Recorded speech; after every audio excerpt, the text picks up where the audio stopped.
You know in a second. Zixer. I don't know. Maybe I can't pronounce it. How's it going, Nervousness? Good to see you. Good to see you. Welcome in to the chat. Anyone who's brand new, I see some new faces in here. First time chatters, Z-Drones. Guys, when we're going through these VODs, feel free to ask questions. I love being able to chat with you guys. Sweezar. Hello, finally caught you live. Yes, Tram, I'm just literally talking about you. I'm like, when's Tram coming in here? Guys, if you're brand new to the chat, feel free to ask questions when we're going through these VODs, because sometimes you guys just talking through the VOD and being able to interact with me can create conversation, questions that might not have popped up into the students' heads, and ultimately it helps every one of you to be able to get involved with this. So definitely love hearing from you guys, keeping yourself engaged. Are you able to answer my last question? What was your last question, Smagit? I feel like I have to scroll for your questions every single time. I think it was, what is this? I thought I saw, what is this? I wasn't really sure what you were meaning by that. What's your last question? Can you just say it again? Smagit. Okay, hang on. Came for the Valorant state for the singing. That was what you said. I don't understand. That was the question, I think. Oh, wait. I'm maining Kayo and having trouble getting use out of my flash when I use it. Any tips? Yeah. That is such a general question. General questions are tough. What situation? You know, what are you trying to use your flash for? I think it's about, for you, for KO mains, you need to figure out, what are you flashing for? There's many different ways to flash someone or flash for someone, right?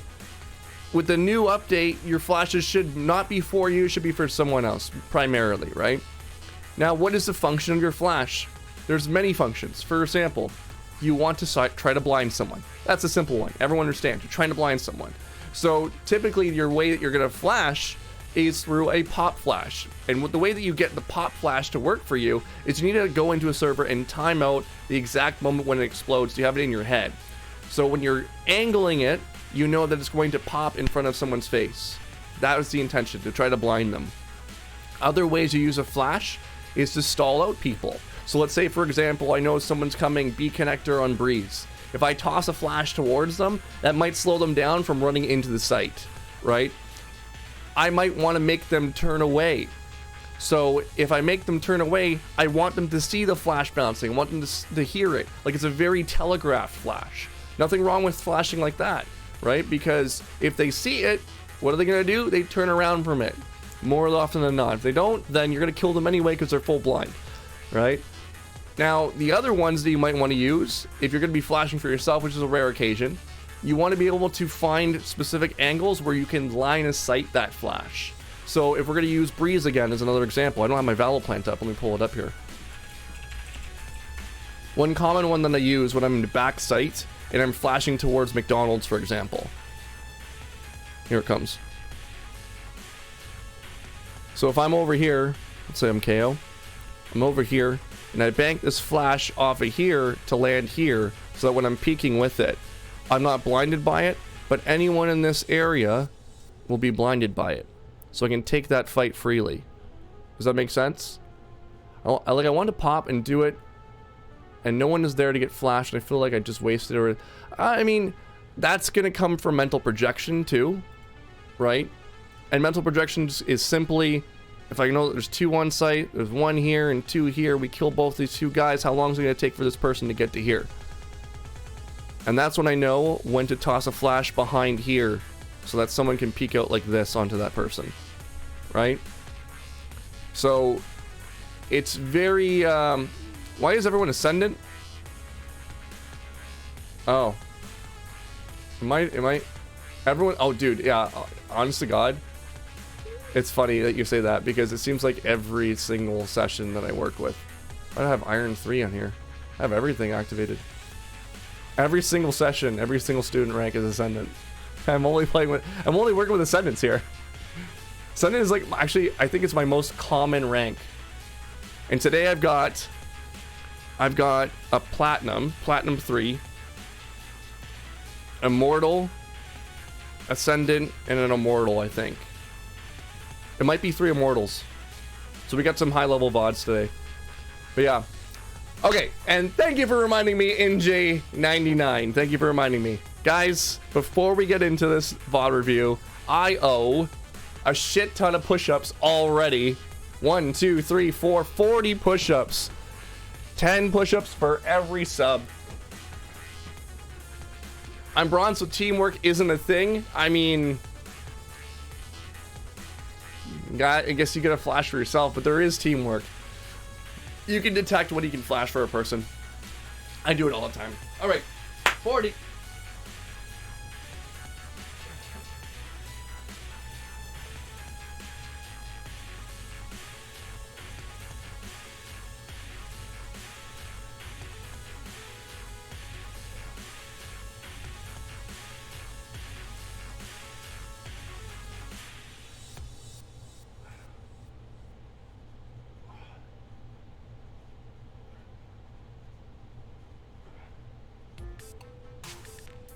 There we go. All right. We got a little start off pump. Hydrate. Thank you, Larry. I appreciate your hydrate because you give me all the freaking subs. But NJ, thank you so much for your resub tier. 2 months. That's actually something that's going to be upgrading pretty soon. We're gonna have subscription. Everyone. Okay, were you guys trying to make me piss myself here? What?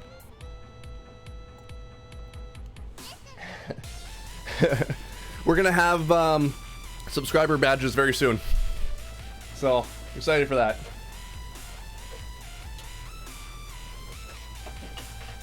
All right, cool. Had to make sure my smoke machine was off. All right, let's get our first victim in here. You're not going first, Pounce.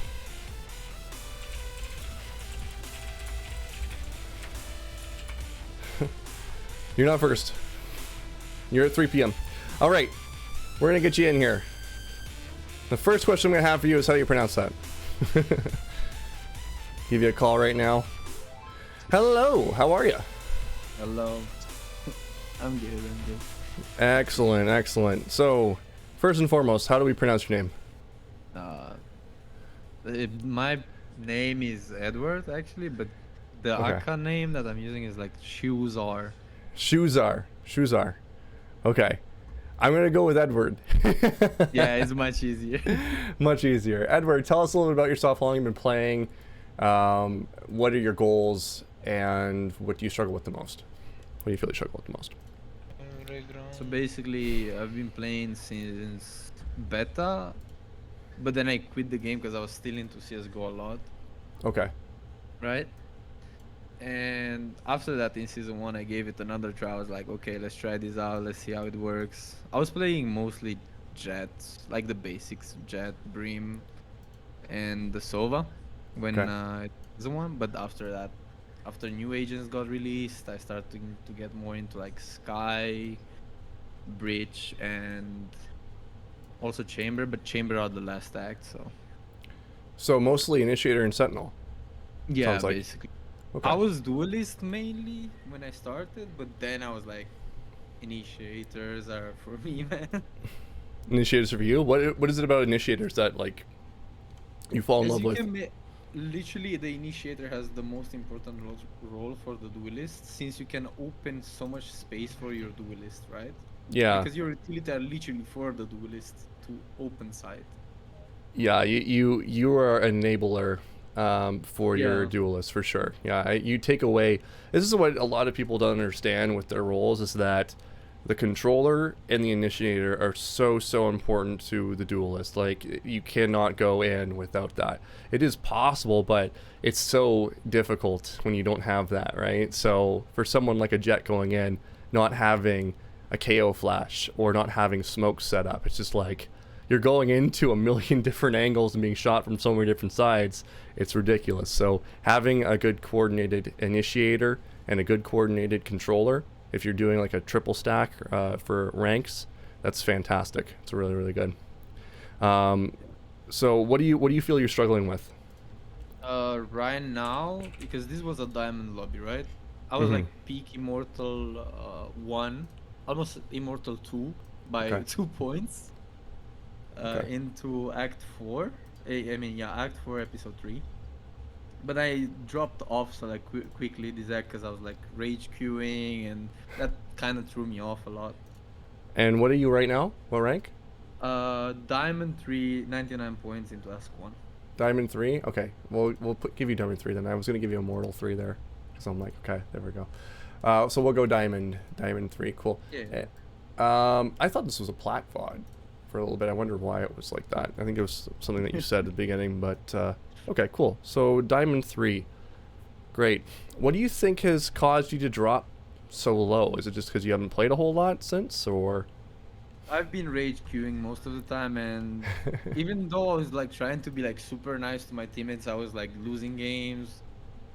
Even like you could give them a golden plate. How's it going, Jay? Good to see so you. to say, yeah, like you're super nice, communicative, and everything. You like give plans, but at times they just throw you the games.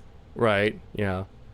There's definitely Well, the ways that you say things will cause people to want to play, more with you, more against you, all that good stuff. First question in the chat was, is he unstretched? I think you are, right? I'm playing 4x3, 1024 by 768. You play But that, I only guess, on for Counter-Strike as playing well? well. Yeah, I do play Yeah. that. On Counter-Strike. Does it still have an effect in Counter-Strike, or is that an old thing? Because I know in Source it was such a big deal to play on 4x3. It felt like CSGO anyway. is still a thing. Is you still see the model stretched, so yeah. It Yeah. is. Yeah. I don't know if it has as much of an impact in Valorant. I don't think it does. But yeah, it doesn't. But yeah, it was a huge thing in Counter-Strike playing stretched. Do you suggest it?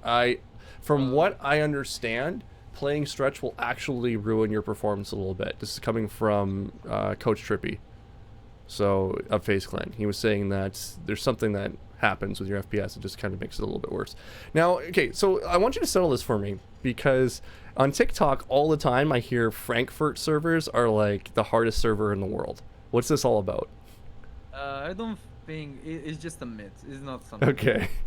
In my 'Cause opinion, it's just a myth. so it's a meme more than anything. Yeah. Like, everyone's like, "Oh, try this on Frankfurt servers." It's like, this is the thing. I'm like, okay, whatever you say, man. Whatever you say.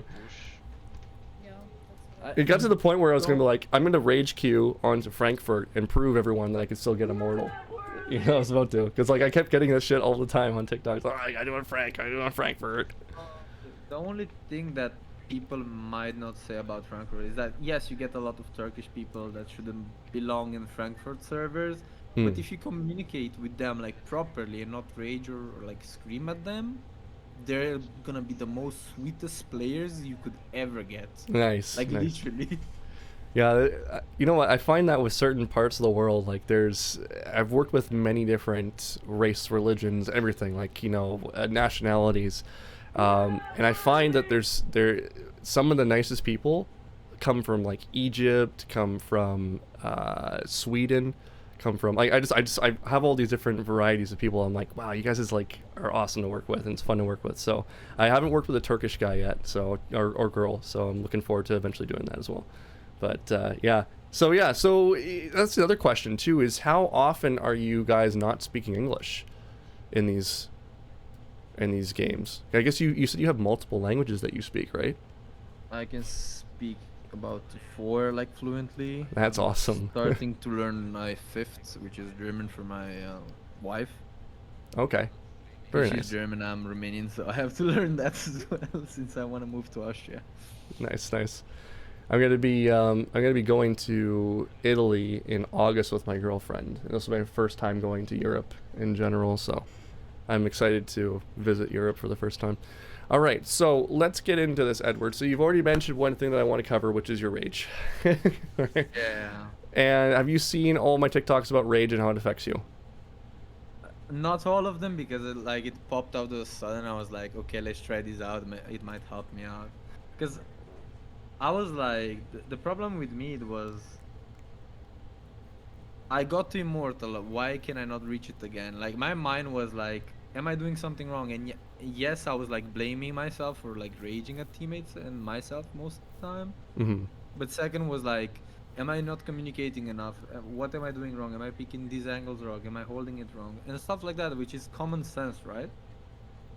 Yeah. Yes. Well, here's the thing, right? I see a lot of like amazing in you. Like there's a lot of good stuff in you that's like really, really good.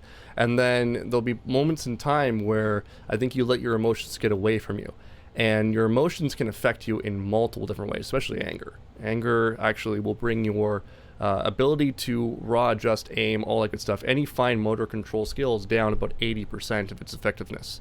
So you're working with like 20% aim once you start getting emotional. So the investment of being emotional in any shape or form is actually not going to be working towards your benefit. On top of that, you start thinking irrationally. Now, I'm sure there's probably been, you don't have to like go into details, but I'm sure there's been moments where you've had arguments with your wife, right?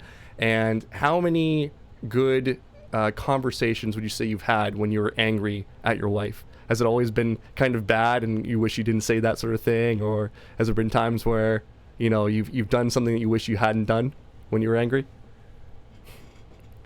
We didn't like get to violent parts, and I wouldn't like even want to come to that kind of thing. But yes, sometimes we have like this, I would call them childish arguments that shouldn't belong in there. So. Yeah, it's no different than when you're communicating with your Valorant teammates. Like, there's so many childish arguments you're gonna get into. Yeah. Where it's just like, do we need to even do this? You know, I mean, like, Yeah. I feel like if you can learn how to work with 5 people on Valorant, there's like literally no relationship you cannot have a healthy relationship in after you've dealt with this for a long period of time. But yeah, let me give you an example. I'm not sure if you've seen this TikTok. Just stop me if you have. Do not invest emotionally at any point. Have you seen this one? Yes. You have seen it. No, I didn't. You haven't seen it. Okay. I want you to watch this one because it's going to be really critical to when we're dealing with certain things within your game. Okay? Point. Because if you invest emotionally, you start making irrational decisions. Watch what happens.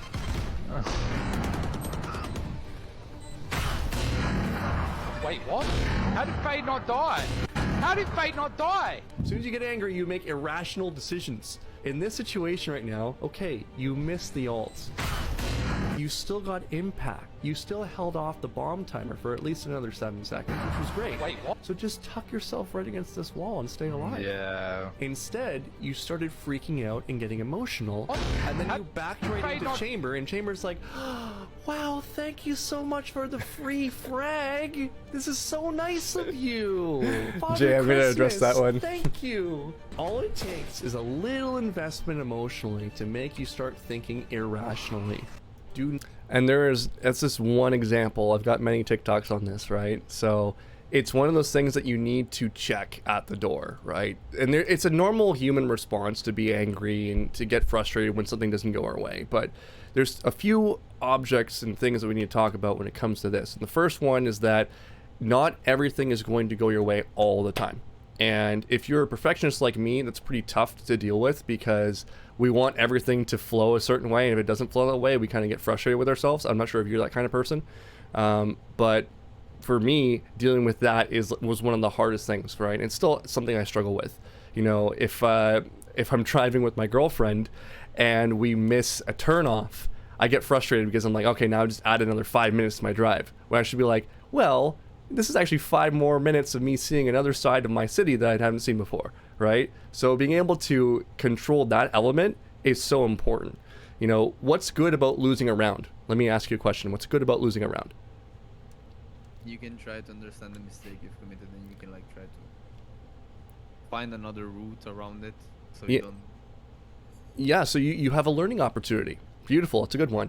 Another good way of looking at it is that I get more experience playing more rounds in this particular game because now that we lost, it's going to take me longer to win the game, right? So now I get more experience under my belt, right?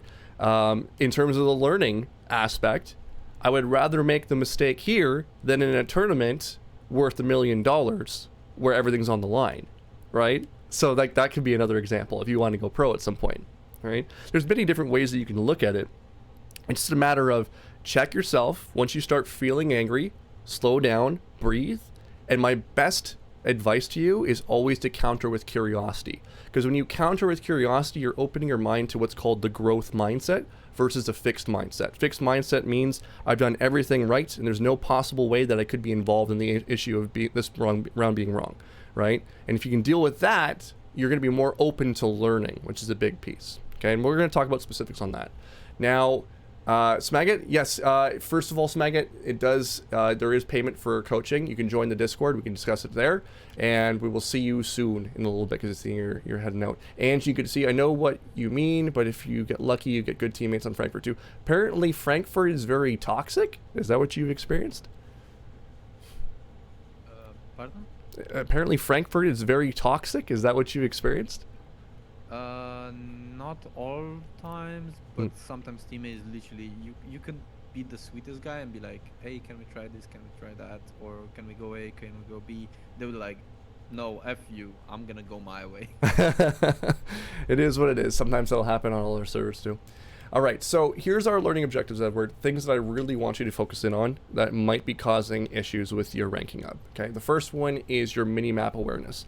There are many times throughout this VOD where I'm like, okay, you've clearly missed some information.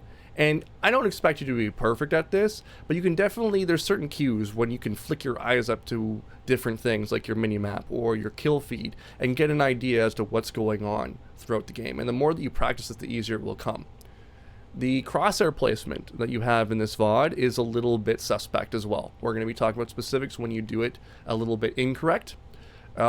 Today's major lesson among all 4 VODs is understanding a concept called the pivot, which I don't think is an issue in this VOD, but in Wendler's VOD, which is the last one today, and in a few other ones, I think Pounce's VOD, we have some issues with the pivot. Have you ever heard of that before, the pivot?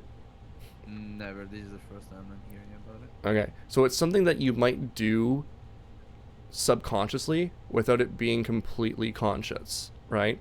And I don't want to spoil it, but basically it's a action slightly before you swing out onto a fight where you know the person is. It's a small little action.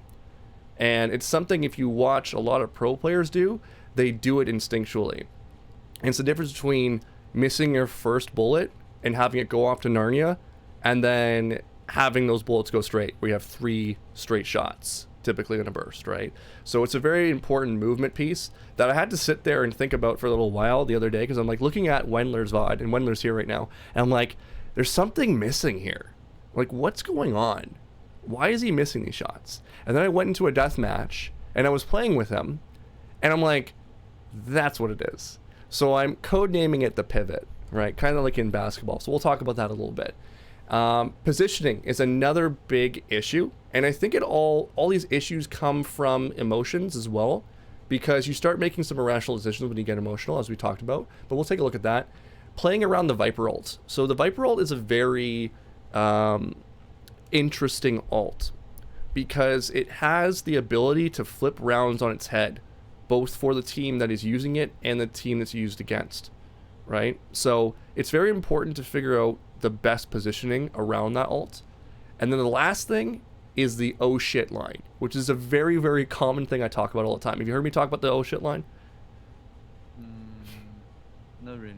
Okay, the oh shit line is essentially when you face a threatening angle and you have your knife out, right? You have an angle where you think they possibly could be coming from, and you have a less than threatening weapon out or crosshair placement that's going to serve you, is working against you, okay?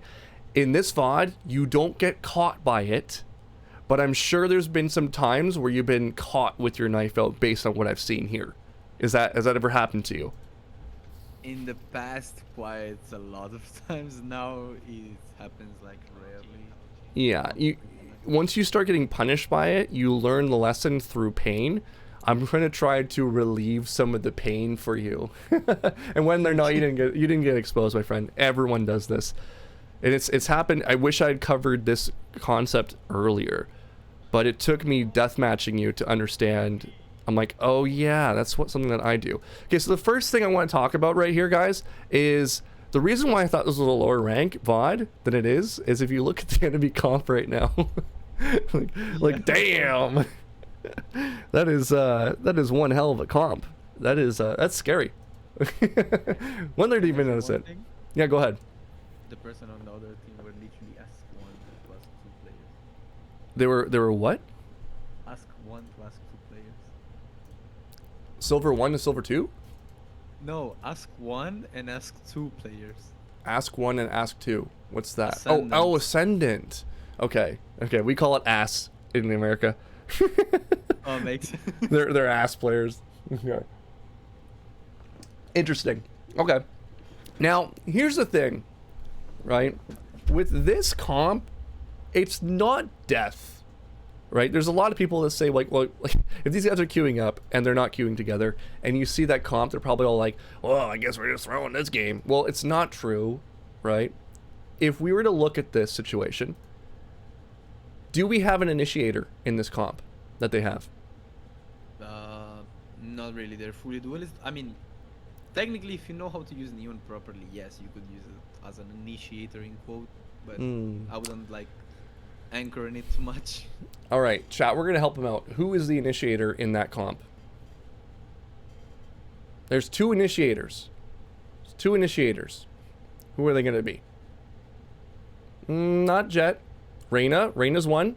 There you go. And Yoru. Right? So, no matter what, right? Whenever you load in with a comp, you need to ask yourself the question, what is my job in this comp? So if I'm rolling with 5 duelists right now, and I'm sitting there as Yoru, and I'm looking at, well, I've got a Raze, who's really good at taking space. I've got a Jet who's good at taking space and entry fragging. I've got a Neon that's good at taking space, right? I'm probably not going to be the first one in. I'm going to try to flash for my teammates. If I'm Reyna, same idea. I'm going to flash for my teammates. If I am Neon, I'm probably entering, but I'm also sharing a role as a controller. If I'm Jet, I can entry as well, but I also primarily share a role as a controller. The Neon wall and the smoke, albeit not the most effective smoke walls and smokes in general, can still serve as a controller. So in this case, the duelist, the main duelist, is going to be Raze. The secondary and the third, being controllers, would be these 2. These 2 are the controllers, and these 2 are the initiators. So in reality, we have 5 duelists, but you can look at it like this. We have 2 initiators, 2 controllers, and 1 entry, right? 1 duelist. That's the way I look at it. So it's not death. But that being said, it's not ideal either, right? But you got to work with what you got, because there's going to be some people in this chat right now that have seen shit like this at low ranks, and they're like, well, I'm going to fucking lose. No, it's not true, right? You actually have a lot of carry potential. You have a different way of playing, right? These guys right here, they actually want to move fast. They want to work together really hard. When I see a comp like this on defense, I'm thinking, these guys are going to try to take space on me. These guys are going to try to push out at me. They're going to try to force fights, be aggressive, maybe set their Yoru up for a flank while they're attacking from the front. Anything along those lines, right? So it's not death when you see a comp like this. It's just a matter of what is your job in this comp. Does that make sense, Edward?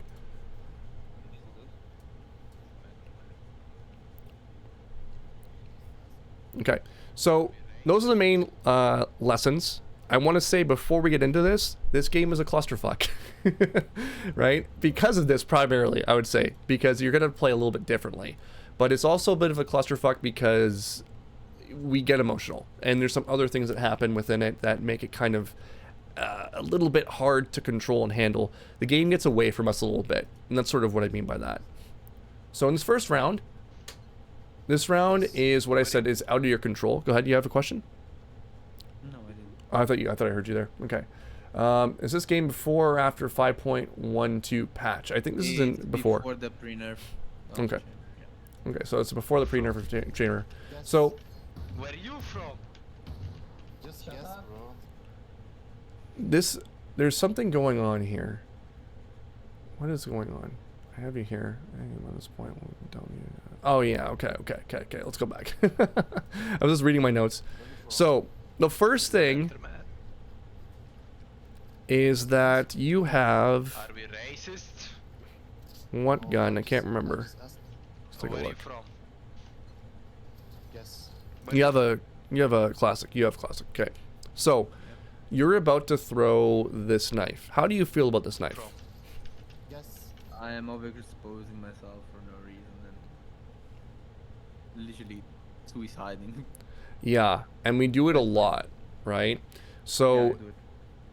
yeah, we do it a lot. What does this knife get you?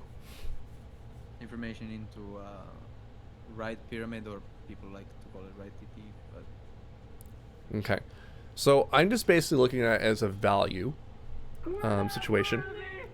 If you're playing against Shroud, you're playing against 10s, you're probably one tapped here. So I would. yeah, you're probably done, right? So we always want to think about, if we're going to be playing against someone, we want to assume they're going to be not missing. That's the best way to look at it. So if we're going to do this, someone being here, which there was one, he just faded away, it was a raise, should absolutely obliterate us doing this. So first of all, we need to change the method of how we're throwing this if we're going to do it. The first thing I'd have to ask before we do that, though, is there enough value on this knife that we should be throwing it? Do you think it is? Do you think it's not? You can just say straight up, if you think it is, we'll go for it and we'll try to retool it. Right now that I think about it, no. But before I thought it was, because I can like suppress anyone that is like hiding in the pocket of the right pyramid, and anybody that is behind the pyramid, because I know players tend to like peek either from above it or from the edges of it. Okay, so for this comp in particular, knowing what I just talked about with this kind of style of play, now they're gonna be passive because they're stupid, right? Like it's the way it is. They're gonna be passive. But if you see a comp like this, they're probably gonna try to play aggressive. So I would say that a knife here is counterproductive to what you're playing against. I would rather you knife here, and the reason being is that this will cover anyone trying to push out into your team and shop, and it would also clear out this angle and clear out this angle, so we know everything out close if it's clear or not. It's kind of an unspoken rule that someone's going to probably play in this corner as is. So the revealing of the person is not really worth the squeeze on this one. The stunning of the person, or not stunning, but the disabling of the person is only going to last, I think it's 7 seconds, right, chat? 7 seconds? So by the time we actually get up to them, they already have their abilities as well, right? So I think, if anything, you're probably better off just tossing it here and then clearing out the close range angles. What do you think? Makes sense. Okay, cool. Where are you from? Now, if you had to throw this, I would say you jump up onto here and then you jump throw it around the corner if you really wanted to do it. So that would require a little bit of practice on your end. Just yes, bro. Yeah, so, and now the agent is now not disabled. We can see that popping off, right? Yep. Yoru still confuses the shit out of me. So that's a TP that's still there? Or is that a fake TP? That's it. Okay. Like, Yo's TP gonna going flank. on. I'm actually going to do like a whole rank up series with Yoru to really fully understand him, because I think he's being used improperly. But this one was out of your control. So here's the thing, right? Because I see you saying what the fuck right away. When you are going into the site, someone is going to die. That's the mentality you need to have, right? Someone's going to eat it. So if you're the one, you just let it go, right? You let it go, you let the other teammates pick up that kill, and you're all good to go.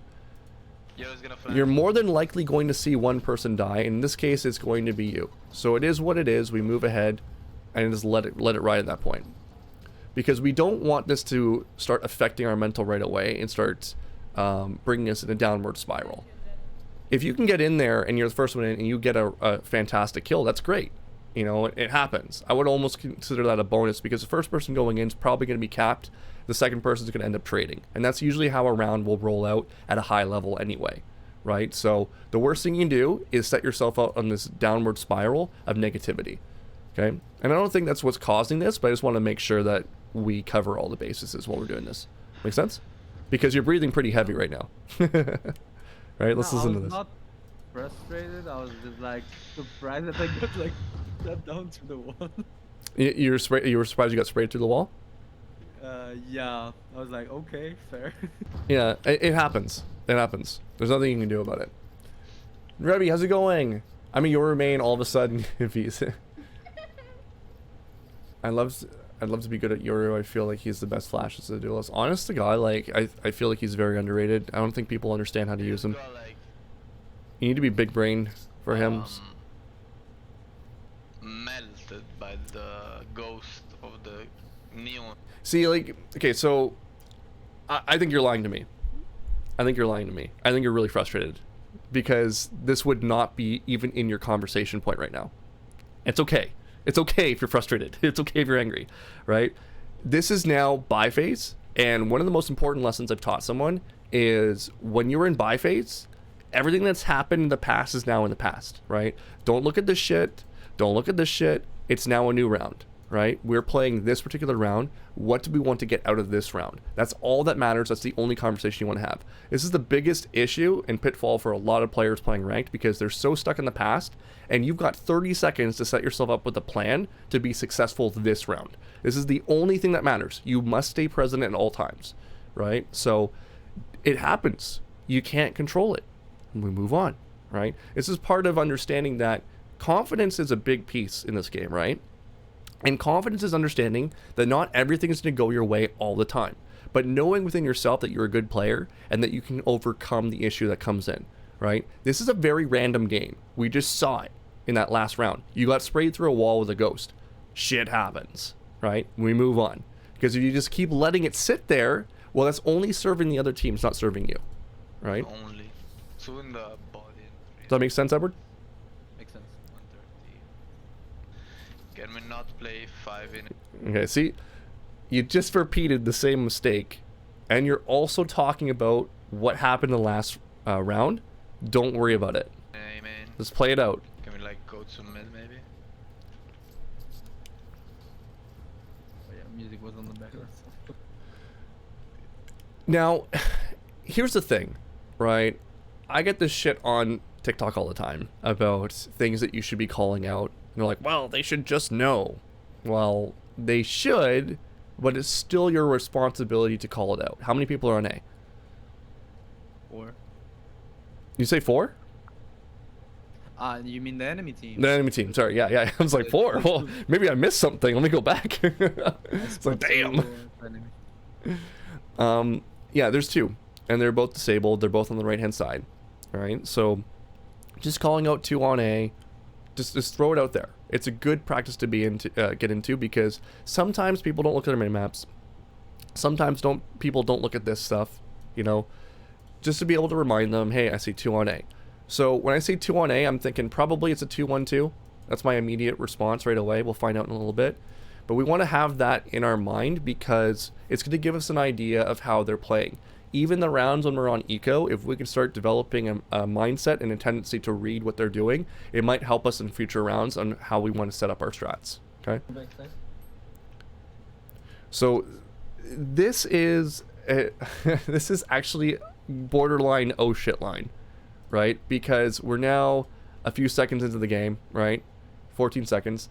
Knife is out, and they could be pushing through double doors on us. They could. So this is a moment where we definitely want to have our gun out.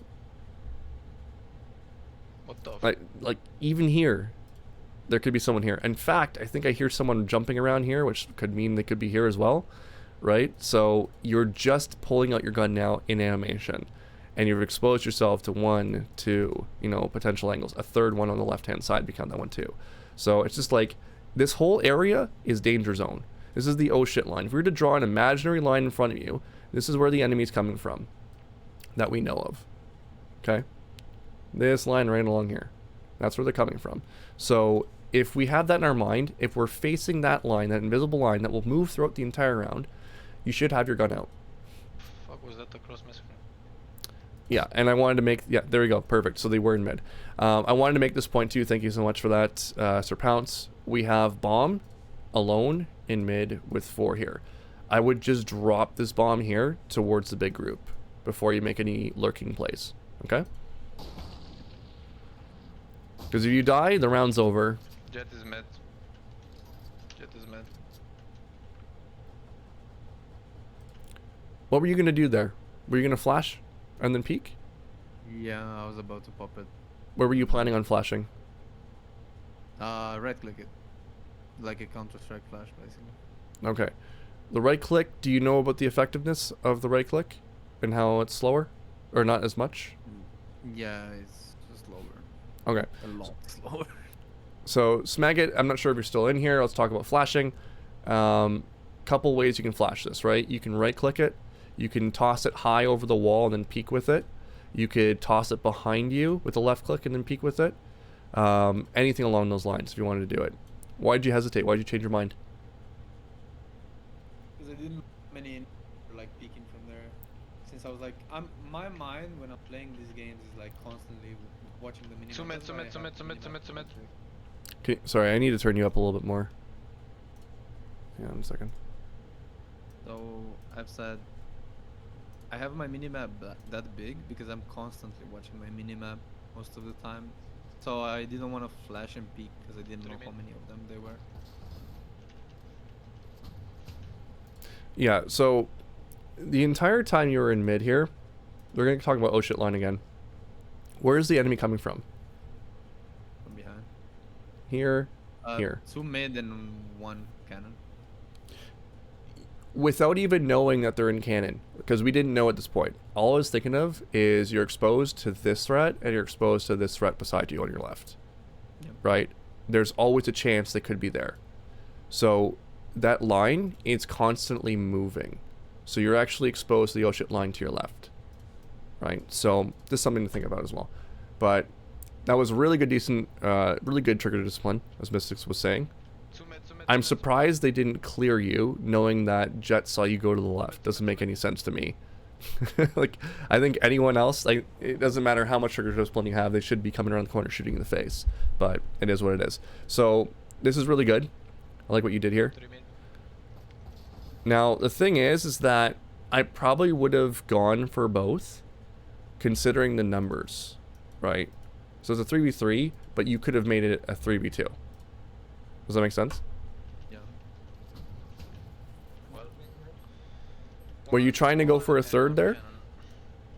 I was trying to go for the neon, but I didn't thought she was gonna peek, so Yeah, fair enough. I traded by the jet. At the end of the day, these rounds here, we're just trying to do as much damage as we possibly can to the enemy team. This Neon didn't actually fully upgrade, which means that she's going to be able to buy regardless, but we want to just do as much damage to them as we possibly can. So even if you hit them once, they have to rebuy their armor, and that's good value for us because the following round, we're now going to be able to full buy, and they're going to have some half buys, for example, right? So the big key with any eco round, the mentality you want to have, is you want to establish something called a bare ass minimum for yourself. So BAM, call it the worthy BAM. And the bare ass minimum is understanding that in this eco round, I'm most likely not going to win the round, but what I can do is get some value out of it. And by extension, if I get the value out of it, it can create a win condition for us in that particular round that could eventually maybe lead us to a win that otherwise statistically should not have happened. Does that make sense? Are you there, Edward? Yeah. Okay. Hello? I think your mic is not picking up your voice sometimes. I think there's a bug. Okay, Just give me fair some- enough. Yeah. No worries. How's it going, Chewy? Good to see ya, everyone. I also think his teammate in the corner of his eye didn't want to flash. He was also... Okay, yeah, fair enough. But there was other ways that he could have flashed, which is why I was bringing him all the options of how to flash. Doing well. Decent trigger discipline. Might be better due to his flexibility, though. He used to have the best flashes pre-Phoenix buff. We're talking about Yoru? I think we're talking about Yoru there, Wendler. Is that right? Sorry, I'm pulling back. Z Drones. Red is my favorite Yoru player. Good to go yet, Edward? Yeah, we can go. Okay, perfect. They all like to raise the thing. Yeah, one of my notes was just basically drop the bomb for the group. Whenever you're gonna go to the lurk like that. That was the major thing. Okay, so we're going B this round. In this round, we're gonna look at some of your crosshair placement decisions. Can't remember exactly what happened, but I'll think about focus on my game, I guess. I'm not gonna bother like looking at them. So, and the reason why I bring up the bare ass minimum is because it's 0 and 2, right? But that second round, statistically, we should not have won. So it shouldn't even be in your head at all, right? Like, you're kind of already setting yourself up for not liking your teammates or not relying on them because, okay, I'm just going to do my own thing because they're not even listening to me. It's like, it doesn't even matter, right? I like that you did your own thing because guess what? It's this Nico round. So go and try to do damage, try to get a kill. That's all going to be value for this round.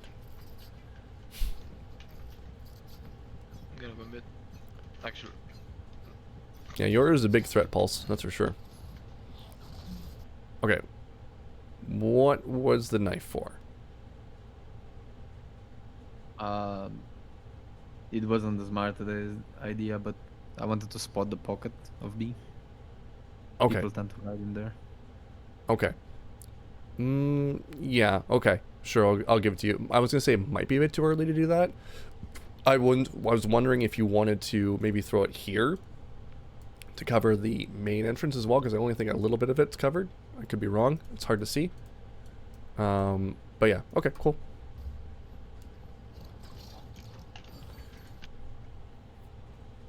No, actually, it's not good. It's not good. What did you do the last 2 rounds? Sorry? What did you do the last 2 rounds at the beginning of the round? Here's why it's not good. Wide swing, A main, and throw the knife on Yeah. to the right side of pyramid. Yeah. So right away, this is this 3rd round. We've never done this before. You throw the knife. What are they gonna do? I should have thrown it on the pillar. It's not just that. If you throw that knife, and you've thrown 2 knives like this for the last 2 rounds, and you've got that mentality into them, and you don't throw this knife anymore, what do you think they're going to do? They're gonna question where I am. They're going to question why that knife was thrown at B. And they're going to probably say to themselves, it's probably B. Right? If that Yeah, knife's not thrown here, high-level team's probably going to push over and take space on you as well. Because guess what? In this round, they're bonusing. So statistically, you guys should be able to win. What they're going to do is take more seemingly risky plays. Right? So that was actually kind of a tell a little bit when you think about it from a macro perspective. I just gave the round away, basically. You could have. I'm just gonna focus on my game. I can't remember the result of this round, Not gonna but I'm bother, just like, looking at it like from a look at them. wide perspective here. It's like I think it's now been a question of, you know, how much value are we getting out of these knives, right? All 3 knives so far haven't given us like massive amounts of value.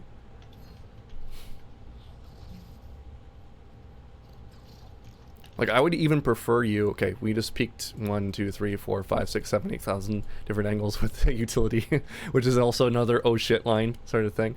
We'll talk about that in a second. I would rather you have actually gone and tossed that knife again towards A and then rotated through mid and have the 4 of them hit B, because that would keep these 2 here for longer and then not have people rotate so early. Let's see what happens here. I'm not even 100% sure. So anyways, this right here, you just peaked all these angles with using utility. Kind of rough. Can you see how that could be a problem? Yeah, I could get insta headshot if it would be a pro player or a better player, so to say. Yeah, if any, even if like it was a gold player, I think if they're holding that position, they're going to be like, oh, hi there. Free kill. Can I have a heal?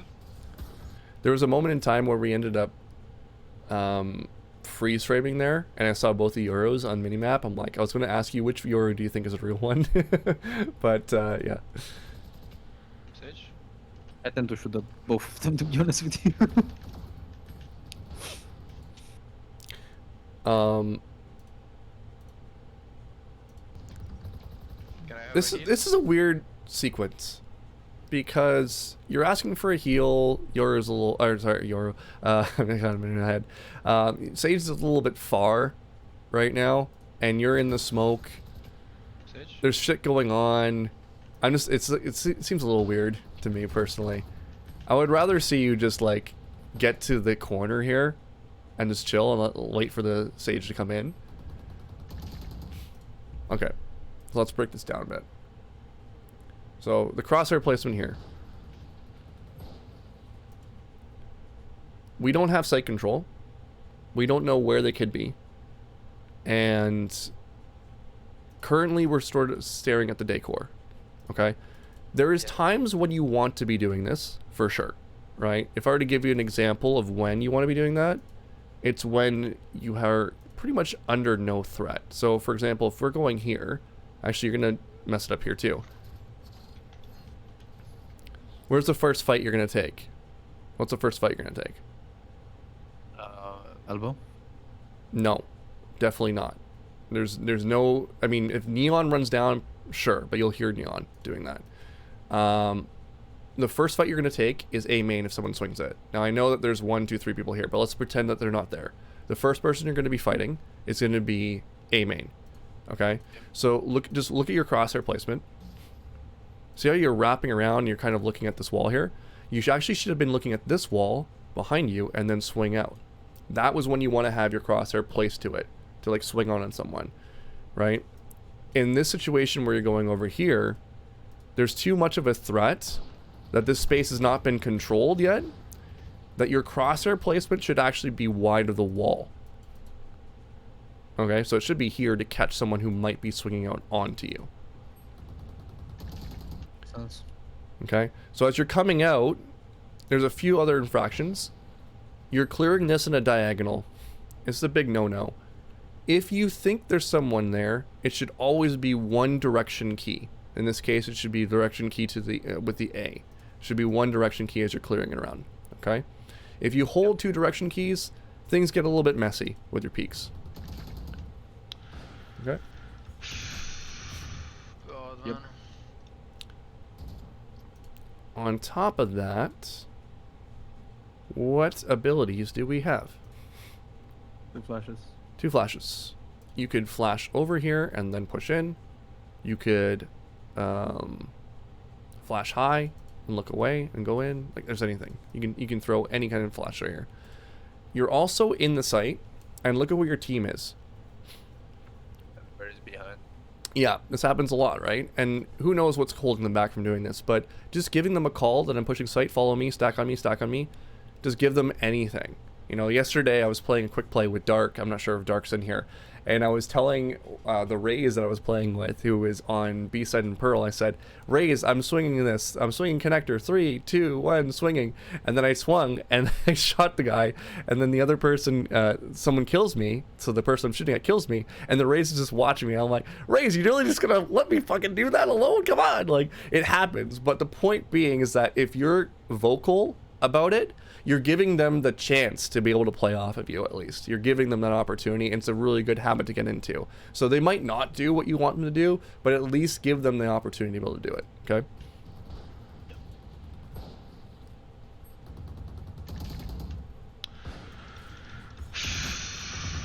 God, man. The frustration. All right, so this next round is going to be a big piece because we're going to be covering a lot of elements to it. We're going to be talking about the Viper ult, we're going to be talking about post-plant positioning, and we're also going to be talking about peak timing. So let's move ahead to it. So play is so much fun, helps me practice efficiently without having to play a whole... Yeah, Chew, I love it. It's too bad it's going away this week. I think it's going away for a little bit, which sucks, because I just wanted to friggin' grind the shit out of that. I'm from Romania. Where are you from, Sage? I'm from Turkey, bro. Oh, very nice, very nice. Baklava, I like baklava. Just like you were saying, Turkey. Very good. Really? Yes, they're best baklava, man. From what I heard, it's supposed to be going away, Tram. I'm not 100% sure, though. You tried baklava Could be with wrong. chocolate? No, what the fuck? That's new. This is the new generation. Oh, send me some, bro. This is all fun and good, and I love this, that you're actually starting to engage them a little bit more, which is cool. But make sure that you're by the barrier and ready to go with your plan. That's the only thing I would say. Brother, send me. Because every second counts, right? This is now another time where you peeked into the oh shit line without any clarity on if there could be someone there, right? A little bit dangerous again. I would rather you just do a little jump peek first and then throw it. Just make sure that you're Send good. me some, brother. Send me. You're saving yourself a lot of headaches if you do that. It's too expensive. Opa. Can you what?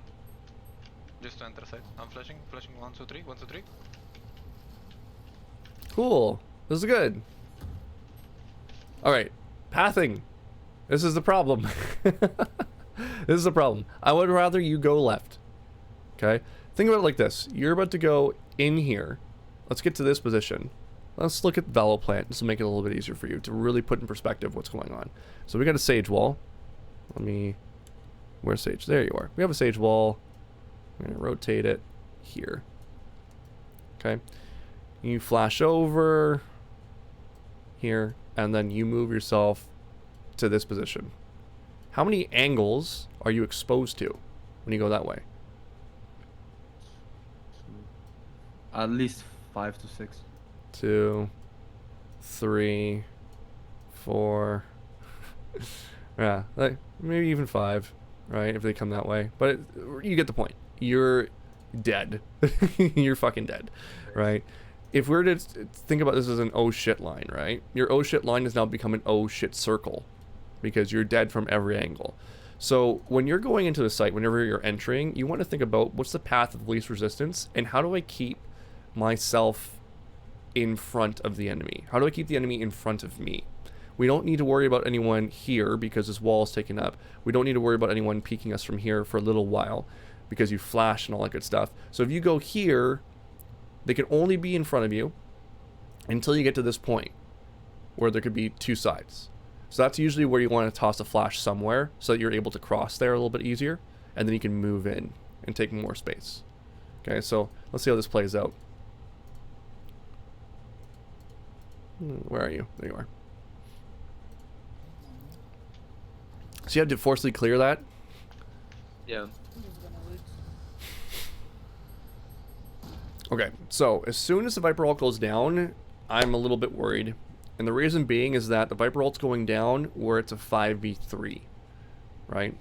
The rule of thumb is when you are up numbers, smokes are not our friend. I don't care if it decays them. It's not our friend. I've seen many rounds go the wrong way because people play inside the Viper ult. This is exactly what they need to get back into this round, right? If they lurk into these smokes and they have a close range fight with you, it's just going to be a matter of who shoots the head first. So don't force that 50-50 fight. I would rather you have Viper play alone inside that ult and you play back. Play back by main. Control the entrances into the bomb site, right? So as soon as you plant the bomb, you should be thinking about where should I stand, right? And you want to be thinking about how many pathways into the bomb site do they have under their control. Technically, we have the connector because Chamber's here. So we have the connector entrance. We don't have any control over here, and that could be a problem. So once we plant the bomb, or once we get to that point where we have started post-plant, we need to think about stretching from the actual bomb site itself. Hey, Coach Worthy, what are your thoughts on Joel's coaching videos? I think Joel's a good guy. I think he's a good guy. Nothing wrong with him. Well done. Yeah, nothing to say, really. See, now, this is where I would say, like, okay, we probably should have been in A main. Or, sorry, A main. B main. To control this pathway into the bomb site. Stretch from the bomb. And if you do that, it helps so much more, right? This is information for us. We know they're there. But let's say that trip wasn't there. If you're here, you're now the trip. If you get killed, then they know that the last person's there. The worst case scenario is we don't have the trip there and we're all playing on site, and then this person walks right in, kills Jet, jumps right into the smoke, and then causes another multi-frag opportunity, right? So we want the fights to happen outside of the bomb, because this is going to increase the amount of time it takes for them to actually kill everybody, and then move into the bomb to be able to defuse it. They've only got 45 seconds to defuse. Technically, if you think about it, it's 38 seconds, because it takes 7 seconds for them to defuse the bomb. So stretching away from each other is actually a really, really good method outside of even a Viper ult to be able to maintain site control. Does that make sense? See, now they're kind of pinching us. We have one here, and one probably here at this point. This could go really bad really quickly. One city, one flank. And they start slowly, I mean, obviously they messed up here, but they can start slowly compressing us into a tighter place. See, I wouldn't even be doing this. I would not be doing this. The reason being is that this person is on what seems to be an eco, right? Or a force buy of something. So you forcing this fight here on this person is a close range fight. They're going to pick up a rifle, obviously, but it would be a close range fight that you're forcing, that you don't really have to force. I'd rather you play back over here and let them come towards you. You don't have to take this fight at all. We know he's there. What does that do for us? He's still there.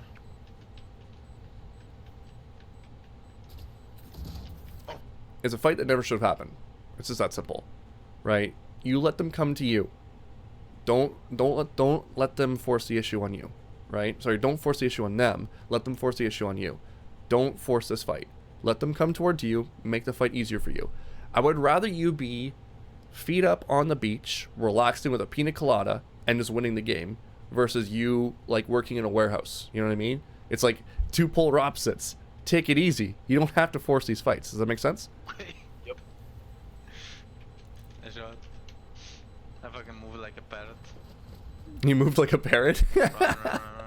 What does that mean? I'm gonna die. Instead of saying that I move like a bot, I say like I move like a parrot, because a parrot is like slow. And he walks. I love that. January 10th? It's gonna be removed on January 10th? At least it gives me some time to play with it.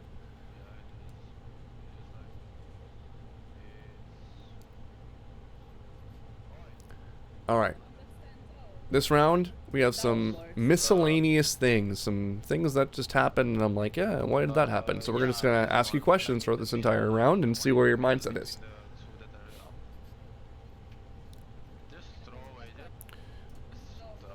I'm in autopilot mode. What was that? I'm in autopilot mode, just trying the same knife over and over again. Well, can you see how I literally predicted 4 rounds ago that there's going to be some form of aggression eventually with this group, right? And it's going to happen even without this group. So you throw this knife here, you just disabled Neon. So now Neon's committed to this fight. She can't run away, right? So you actually just killed her with this knife, this accidental knife. See? She can't run away. She's fucked. So your knife against a comp like this, woo, chef's kiss. And you can also clear out all the negative close range angles. Why the ult? I don't know. I just wanted to clear things, like not let them use any abilities and just go into sight. But apparently the plan was another one. Okay. I would say too fast. Yeah, again. It's just that simple. Too fast. Rotate faster. You're doing it, man. I'm telling you.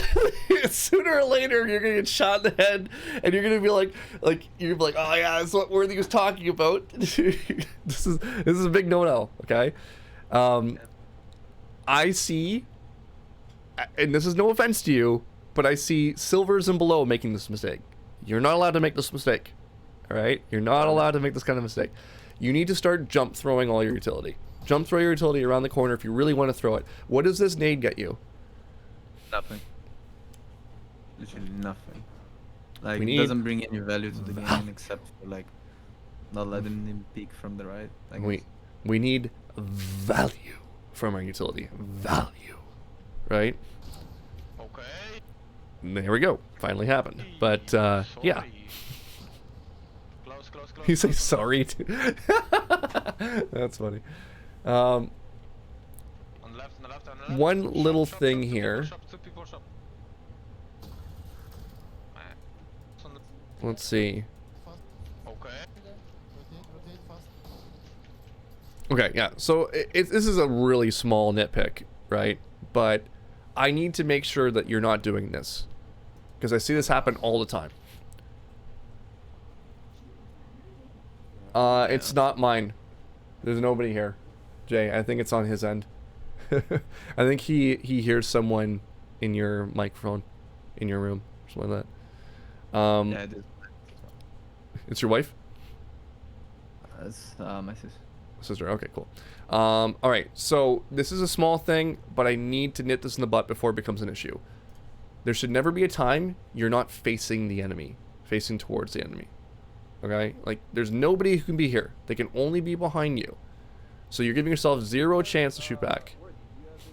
Thank you so much, Linary. Thank you so much for the bits. Appreciate you, my friend. Good to see you in here again, as always. All right, so there should never be a time when you're not facing towards the enemy. It's just that simple, okay? There's many a time where I see people, and it might be in this VOD as well, it might be the next one, where they'll be on defense, right? And they'll run across mid, and then they'll face this way to get up the boxes. right? There's no excuse. You should actually be facing this direction and jumping backwards up the boxes. That way you give yourself a chance to shoot back if someone were to swing you when you're rotating all the way through here. Okay? Same thing happens over on Ascent. Let's say you're playing over here, and then you turn around and you face the wall, and then you face this way too.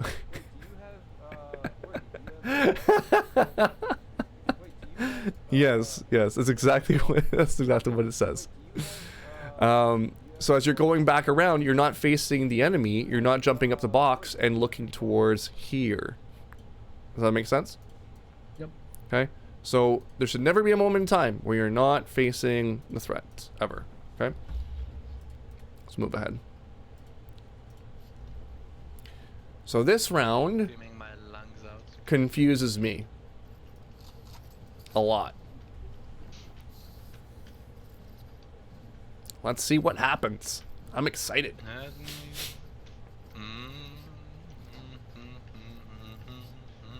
Missing me, man. No. I like the Can you singing. comment, please? I'm cool with the singing. Oh, Sage. Okay, I see you. Please do. No!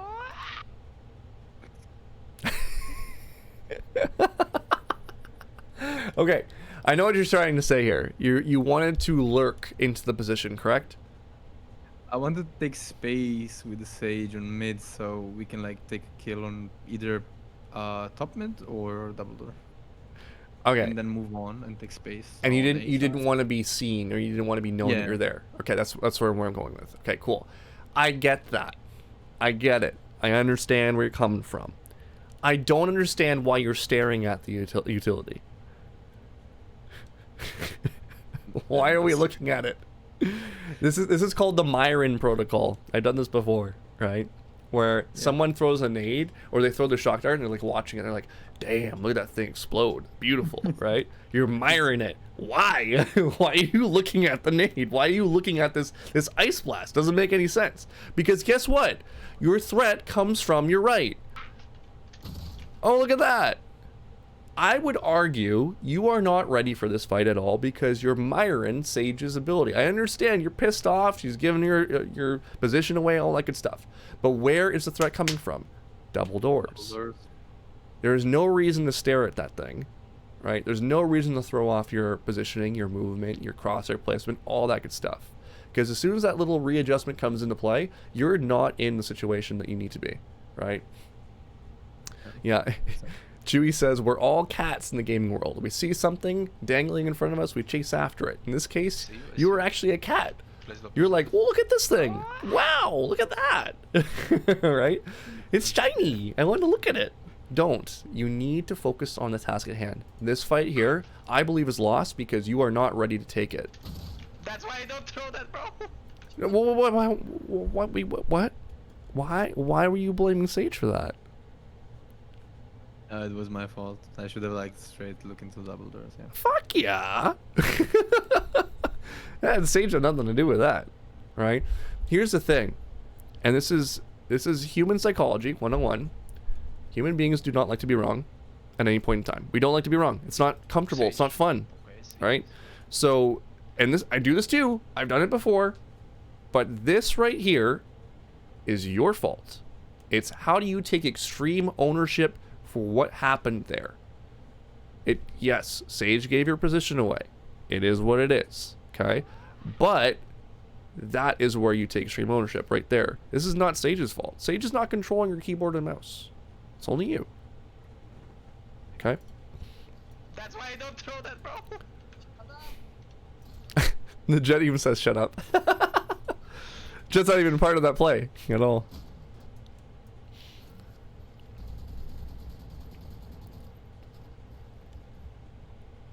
Could you imagine if that Yoru was real? I didn't see that before, but I was wondering if that Yoru would have been real. Mystic says, it's Valorant, it's always your team's fault. NJ says, I've definitely watched Sova Darts before. It happens to the best of us, guys. This is exactly what I mean by people not knowing how to play around KO. Not knowing how to play ranked? No, around Kayo. Oh. Okay, what do you mean by that? since Kayo needs to make space technically with his utility. Make Like- space with his utility. Okay. Go on. I want to like.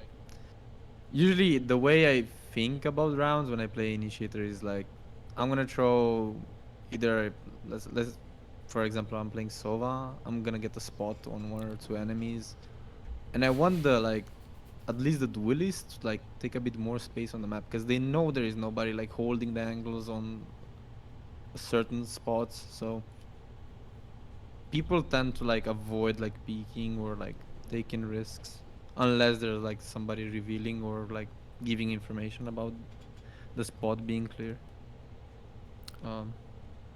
Okay, but what do you mean by your abilities take space and people playing around you? Trading and like refragging. Trading and refragging is basically the same thing. Okay, so you mean more so like just basic like Counter-Strike shit. Like if I'm moving Yeah. in, someone trades off me. Okay, so Yeah. it's not about KO. Like, yeah, he's overpowered if you know how to play around him and stuff, but man, if you barely can execute anything, like difficult to do anything. Camera. Give me What's your plan this round? I don't have a plan. 'Cause Yeah, we're too was busy like- focusing on the fast, right? Yeah. I mean, you have a sick bunny hop. ah. Questo è tutto. Perfetto. Chi mi manda? See, this is a main issue, I think. We've already watched 6 rounds where you've kind of shifted blame, right? And one of the rules that I say is that when you blame, you stay the same. So if you're diamond right now, you're going to be diamond for the rest of your life. You could take extreme ownership for every mistake that was made. Instead of screaming at the Sage, no, you shouldn't do that. You should say, I'm swinging double door Sage, swing with me, 3, 2, 1. In fact, some of the words that I say in ranked is different than I would in a team environment. In a team environment, I would say swing with me. In a ranked environment, I would say bait me for a kill. And the reason why I say that is just because, just like we talked about with the cat protocol before, people are in love with stats. That's all they ever care about. So you can bait me, I will die so that you can get stats, right? And if they come with you, I'm not saying that you're going to die, but at the very least, you'll have a little bit more confidence because you know that when you peek out, if you were to die, someone's going to trade you very easily. So it's the words that you say in a ranked environment that's really important as well, okay? And you don't have a plan now because you're too fixated on the past. And we're about to use our knife and peek out into the oh shit angle again. Like I must say. How do you not feel anxiety doing Yeah. this? You know, like, this is... Damn, man. Opa! 2 here. Alright, they have done a B crunch this round. They have 2 here, 1 here, and then 2 on B. Interesting. Two. How are you picking?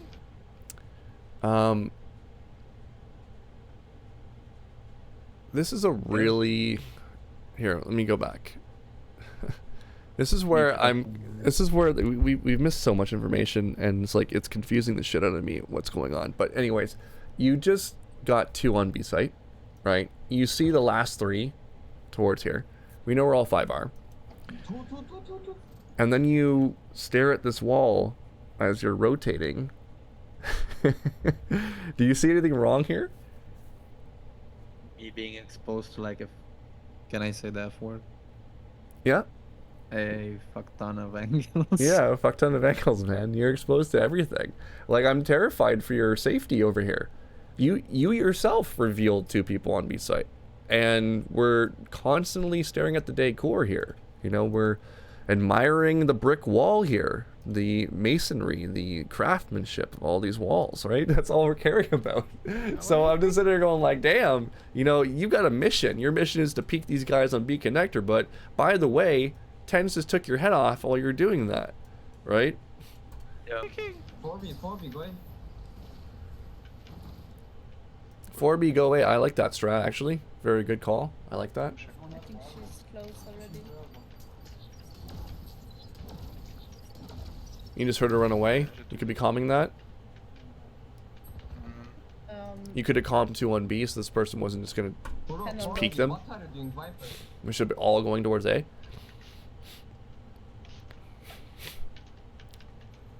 You have flashes here. You could bank flashes off here, land it like right here, and then peek into that if you really wanted to take a fight there. That's another option. In this moment right now, 3v4 might not be a bad move to try to make some plays and try to get a frag off. There's a Van Lomme You back. see 2 in mid, you can call that.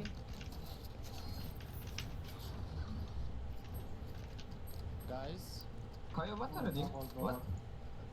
So where they get upset with you is that they called that they're going A so early here. And that's why they're upset. Now, here's the thing. Like, I could write a whole novel on this round alone. For example, Kayo, what are you doing? Hold What? on. you have a free orb here you can take. That's one. You know where they are. We've seen them both. They're fragging over here. They're actually all on A. Let's go back so you can watch the minimap. Just watch the minimap this round. That's all I want you to do. Because you've missed a lot of information in this round. So first of all, we know where 2 of them are. We know where all 5 are. Just keep watching the minimap. Why are you picking? 4v, go in. Pushing. I think she's close already. Ran away. Nah, she took the gun. Reina's still hello. on B. What are you doing, Viper?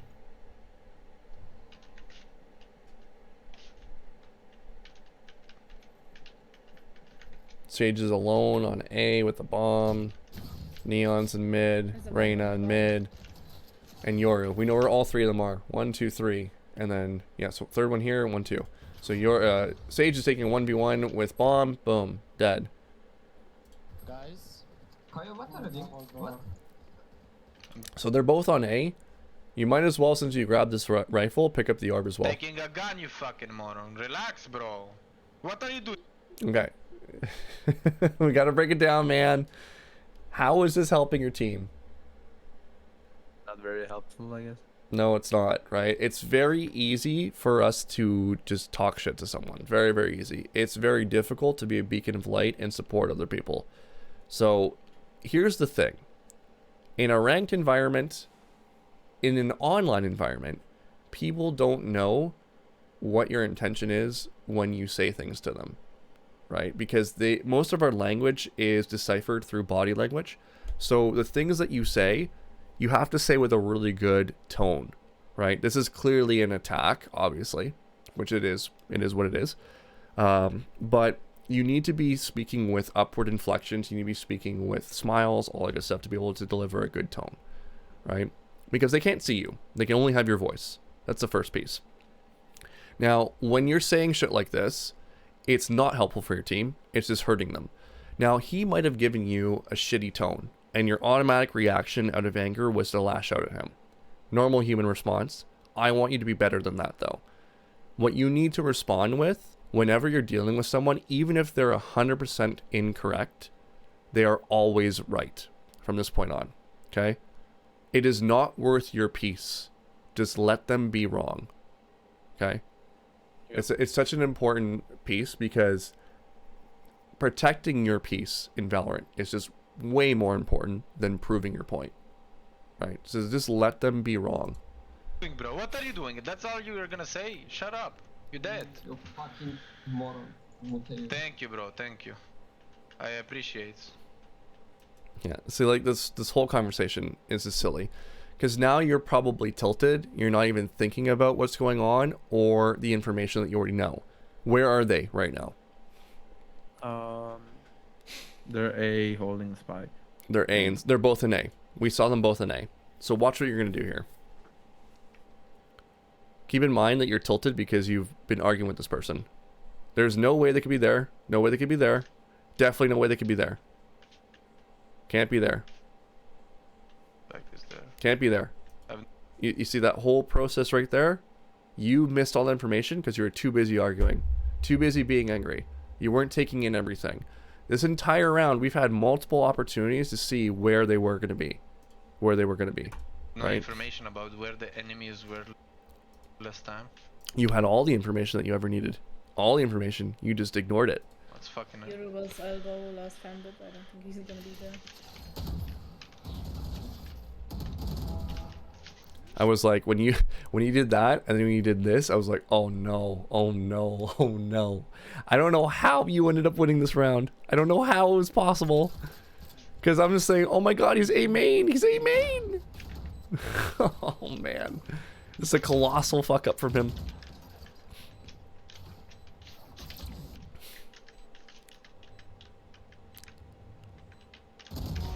Oh, This is okay. This is a colossal fuck up on their part. This is not you. This is them. Okay? This is bad on them, not good on you. Right? If you had taken in any of the information on here, right? You would have known that this plant was not good. You would also know that that Jet's high possibility she's probably going to be on bricks too. Right? So you peeked out with the knife, which was like, you should be dead there. Right? Then you killed that one. You saw that the Yoru was also hit with your knife, which you didn't take in as information, and you started planting the bomb open in front of him. When you had 2 seconds, you could have gotten behind the pyramid and still been able to plant as well. Like just quick little jump and plant to give yourself some cover. So there was a whole bunch of stuff that happened here. And then you had the audacity to do this. What the fuck are you doing, Kayo? Bro, give information, please, man. No. Okay. Here's the thing. You proved him wrong by winning the round. But you are better than this. I know you're a better person than this. Do not poke the bear afterward. It's not helping. It's going to make it worse. It's just going to make it worse. You don't go up to the lion's cage and you get a stick and you poke the lion. You're just going to piss the lion off and it's probably not going to end well for you, right? Do not do this. What you should do instead, and I know it's going to be hard because you need to start building yourself around this, right? But what you should say right away is say, Jet, I apologize for that lash out. That's what you should say.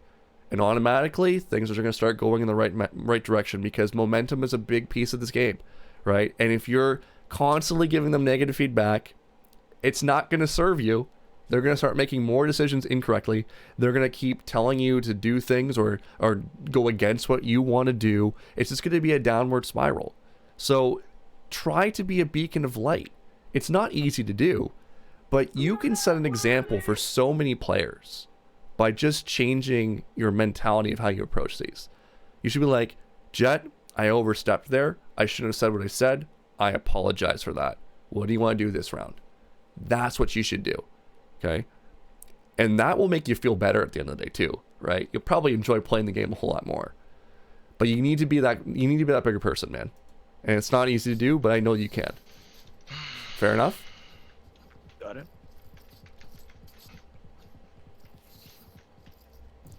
Always find a way to take extreme ownership over everything that you do, and you will find a solution for pretty much everything. Information, man.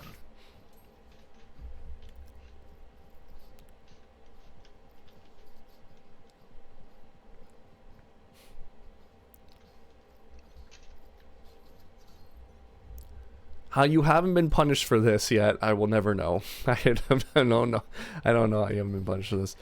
Because, like, here's the thing. My mentality is, if I'm playing against someone who's tossing a knife either at A main or tossing a knife at B main over and over again, I'm going to hold the angle on either one of those and just ready to shoot you.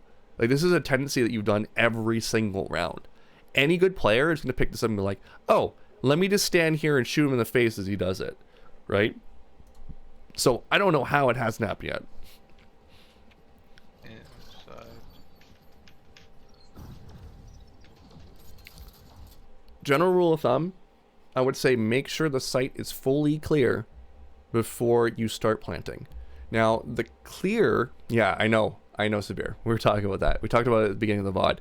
He was talking about 5 duelists. Enemy team 5 duelists? What the heck? At the point where you know you have bomb control or site control is typically with 2 people down. Okay? Once you've killed 2, then you're good to go. If you have the option. Sage is on your right. 1 back site. Swing, swing, swing. Ah, okay, good. I'm okay with this one because this will take away Raze's ult. This is good. Is that the reason why you did it, or is there another reason you did it? I did it because I wasn't clear of how many people had abilities, so I could like delay them from using any abilities like grenades, stuns, and anything else. Yeah, this was a really good ult because there's 3 people on the enemy team that you disable, right? So Jet doesn't have her dash anymore, doesn't have smokes. Raze cannot use the ult, and you've also disabled the Neon ult. So this is a really, really good KO ult, right? In fact, one of the things that you need to ask yourself at the beginning of the round, right? Not only what is your job in this comp, but who do I counter, right? Who do I directly counter? In this comp that you're playing against, you directly counter everybody. So knowing when to pop that ult is super important for that. Oh, she's already close to main. Probably all over you. Yep. Last one was middle, I think. I mean, see where that Neon just frag.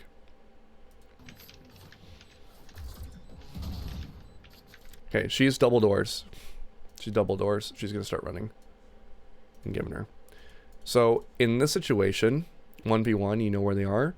Where do you think you should position? In B wall? Say B wall? Yeah. Yeah, right there. That's perfect. That's beautiful. They're never gonna check that. Especially with the amount of time. Yeah. Oh, gave up your position. Okay, this guy's lost. Wait, these guys are ascendant? Yeah. Literally. And that's European people for you. Brain dead, but good day. Hang on, this is Frankfurt servers, right? Yes. Sorry, TikTok. I rest my case. I rest my case, man. No, it's Wendler says it's an NA2. You literally threw your knife. You killed a Raze. How is he running in here like Forrest Gump? What? He doesn't even react. It doesn't even react. What? This is Ascendant? Huh? Basically. I don't know how people get the ascendant. That's why I'm questioning myself sometimes. You know, you play a game like this, right? And I question how anyone can get frustrated at all at any of this shit. Because, like, that was funny as fuck. Like, it's like you just sit there going, like, what is going on? This is just Val in general, Alfie, that's how he takes space. As soon as it was built different, he had so much confidence and so much money on it. I need to take a look at what game you guys are talking about. I guess they're playing matches right now. Didn't see. Sì, è ancora aperto. Mi prendi anche a me. Una mostra, una mostra. Valentino Rossi, VR 46. We're gonna move ahead to some specifics here. There's a few more lessons I want to kind of pass along here, which is important. 3-0 for 100 Thieves, 100 Thieves CO, 3-0 CO. Oh, damn. Dominated them. So it was 5 maps, best of 5, I guess. Alright, so next round is going to be...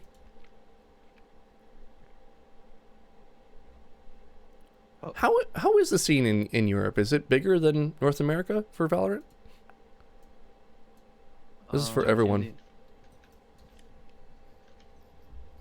I know Counter-Strike is massive, but I don't know about Valorant. Valorant is starting to take a shape, but CSGO is still big, I guess. Yeah. And I imagine the new CS will come out and then completely obliterate this game, unfortunately. But we'll see. Maybe they'll do something different. Riot's smart. Just spotting. Holy crap. This is the oh shit line again, right? Where can the enemy come from? If you were to draw an imaginary line. From where I'm standing? Here. Technically here. Here. Here. And then here. So there's a line all the way around here. So where the enemy can come from. Anywhere around that spot. This is our play space. So you were peeking the oh shit line again. Especially with Neon. The oh shit line is a big piece, guys. The oh shit line changes as soon as you see a Neon on the other team. Because everything that you assume is safe is now moved back a little bit. It's closer to you. Because they can take space so much faster. Right? So it's an important piece to remember. You're here, knife out. You may think you're safe, but there's a knee on the other team. Just spotting. See? Could have gone bad. Really bad. Really fast. Dead. What do you mean? Are you understanding the oh shit line? Does this make sense? Yeah, Okay. it does. We can literally just do a round just so we can get a little bit more clarity on this. Oh, you took your the one. We'll do the next round. We're just gonna map through the next round. It's okay. Relax. Relax.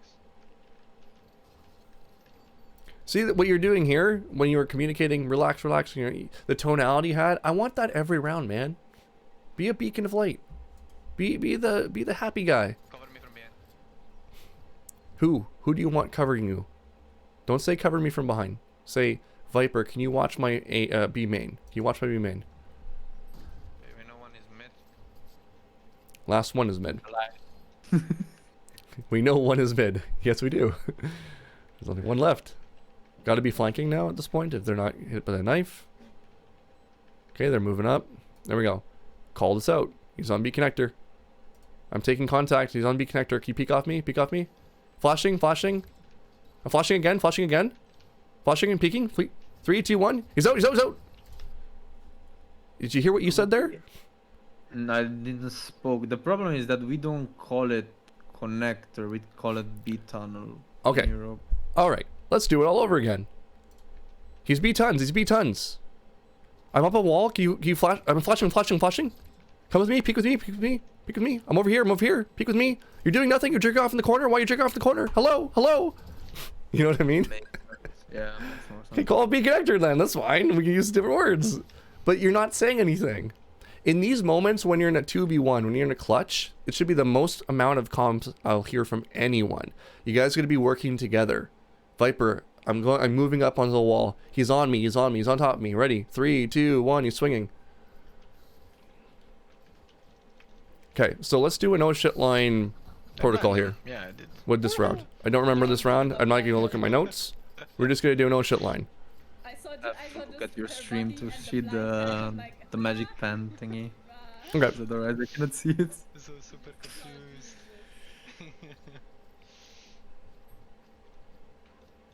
All I wanna do is run You with want me to you, put this standard wall or this one? baby. Okay. Okay. I'm embarrassed. Never Okay. singing again. It's alright, I sing on stream all the time. Yeah, Severe. Great comms separates a great player from a good player. You're 100% correct. Where can the enemy be? The shit la the Where's the oh shit line?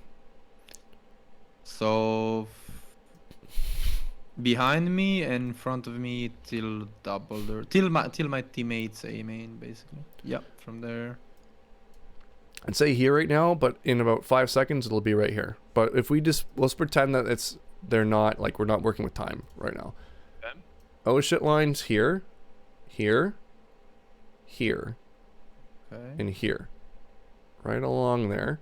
So Jack could be taking contact on someone in halls. Sage could be peeking someone right here. Kayo could be peeking someone here. Probably here. You could be peeking someone here. Someone could be running over here. So as soon as you get to that point, you're now exposed to this angle as well. Let me know when you've seen it all. Yeah, the problem is I never thought of this until now because whenever I try to pick Breeze, especially in mid, right? Mm-hmm. Because I had a friend of mine like rewatch my games and he was like, okay, you can try this and can try that, but what I mean about trying this is like he told me to like go against the wall slowly, Mhm. and then when I'm about to pick the double door, just wait a few seconds and then like do a micro picks so to get them off guard and then shoot. You're Because obviously- you're talking about the actual technique of peeking them. I'm just talking about Yeah. where can they be. That's all. Where they can be pretty much all around behind me, but it depends. If it's like depends on the timing. 'Cause, Well- like you can know for sure they can be double door most of the time if they picked it 3 to 4 times in a round. All I'm saying is, you're currently peeking where they could be oh shitting you. What I mean by oh shitting is you get caught off guard, right? They could peek out, right? So This is good. Cool, there's one there. So if it was Neon, she could have ran right out into you. That's possible too. So I would say that this part right here is not a threat yet, but they could come down eventually, right? So you probably have about, if they're going to run it down on you, probably about 5 more seconds before that angle becomes a threat. So you swing on this person. That's clear. Now you need to worry about here, okay? Because they could be moving up mid. Double door, double door. Backside of the thing. Oh shit line is to your left, right here, as well as in front of you. So if you want to get rid of this angle being a threat, you back up right to here, and then you peek this particular angle over here. This angle. Whoop. Okay, towards nest. Okay. Close. See how you expose yourself to 2 there for a second there? Okay. Yep. Oh shit angle. Everything in front of you is a threat. Everything in front of you is a threat right now. Okay. Yeah, everything in front of you is a threat. Everything. Okay. You're thinking throw a nade and try to kill this person. No. Take your gun out. You get close. Swing and shoot them. Okay. Yeah, we shouldn't go there and not leave this spike behind, maybe? You guys are so. The other thing too, what is one of the negative things about your ult? It gives away my position straight ahead. Yeah. And So- it constantly updates because it constantly flashes out. Yes, that's the important piece. And you notice when you're doing this, you're walking around. Enter, please. Like, they know where you are. That should never have happened. That should never have happened. Anyone who's good would know you're right there, and they would shoot you through that wall. That should never have happened. That is like Christmas. How the hell did you win that fight? Heal, heal, heal. They could be mid. They could be mid. They could be mid. Could be bridge. Could be mid. Could be mid. Could be mid. Could be mid. Could be mid. Could be behind you. See, this is all oh shit. Okay? We know where the last one is now. But this was all oh shit over here. You could have been caught. This is safe now. You know where one's bridge, and you know there's one on main. You're not taking information. Clearly not taking information right here, right?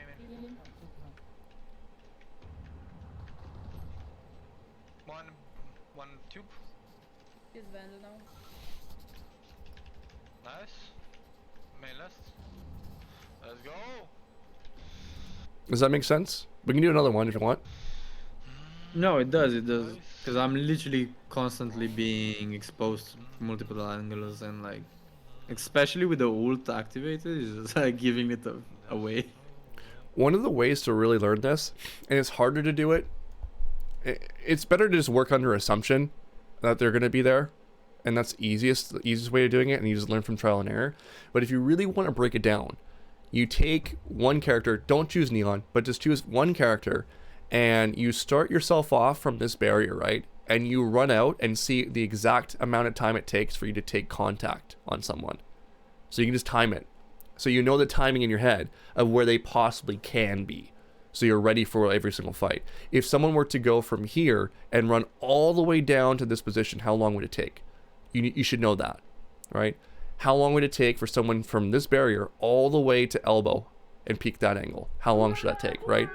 These are the questions you want to ask yourself. And if you do that, it's very, very easy for you to know what's possible, what isn't, and you won't get caught off guard, right? Whenever I was competing, and I played multiple versions of this game, like so many freaking versions. We got Crossfire, we got Arctic Combat, Combat Arms, Soldier Front 2, CS, CSS, CSGO, Valorant, everything. Like, I played everything under the friggin' sun.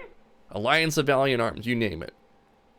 The first thing I would do in every single game is I would start from my spawn and figure out the exact timings of where it took for me to get to some places. So I knew exactly what was possible and what to be prepared for, right? In CSGO, for example, you have specific spawn points, and based on your spawn point, you can get to a certain spot on the map a little bit faster than other spawn points. You know your options. That should be embedded in your head, no different than this. If I'm at the barrier, how long does it take for me to get to that spot to peek, right? And that will help you draw that invisible layer line where you know where the threat's coming from, right? CSGO is even greater because of the movement. I'm not sure what we're referring to there, Severe, but CSGO has specific spawn points, so you can only go to certain spots on the map faster than other spawn points. So if you get a certain spawn, you're like, oh, I'm taking the mid spawn, right? I'm taking the window spawn. We already got I think by movement he refers to like B hopping and the velocity that the game applies to Yeah. the characters. Yeah, that's probably another element to the game. I'm more talking about the spawns, like where you're going to be peeking things. Like Mirage, for example, there's a spawn that is closest to the window that you can get underneath the window and then peek out and get across the window before anyone else actually like comes out onto you.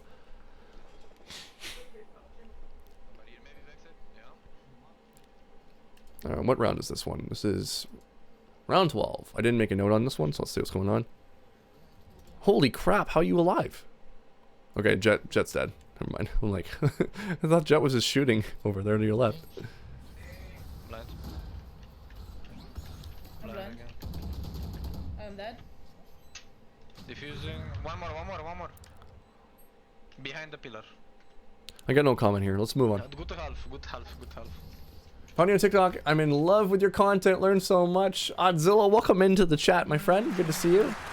Spawns are RNG, so you can spawn at a spot that you can get to clean with an op, and you pass the op off to the window player. Yes, finally you're correct. That's what you would normally do.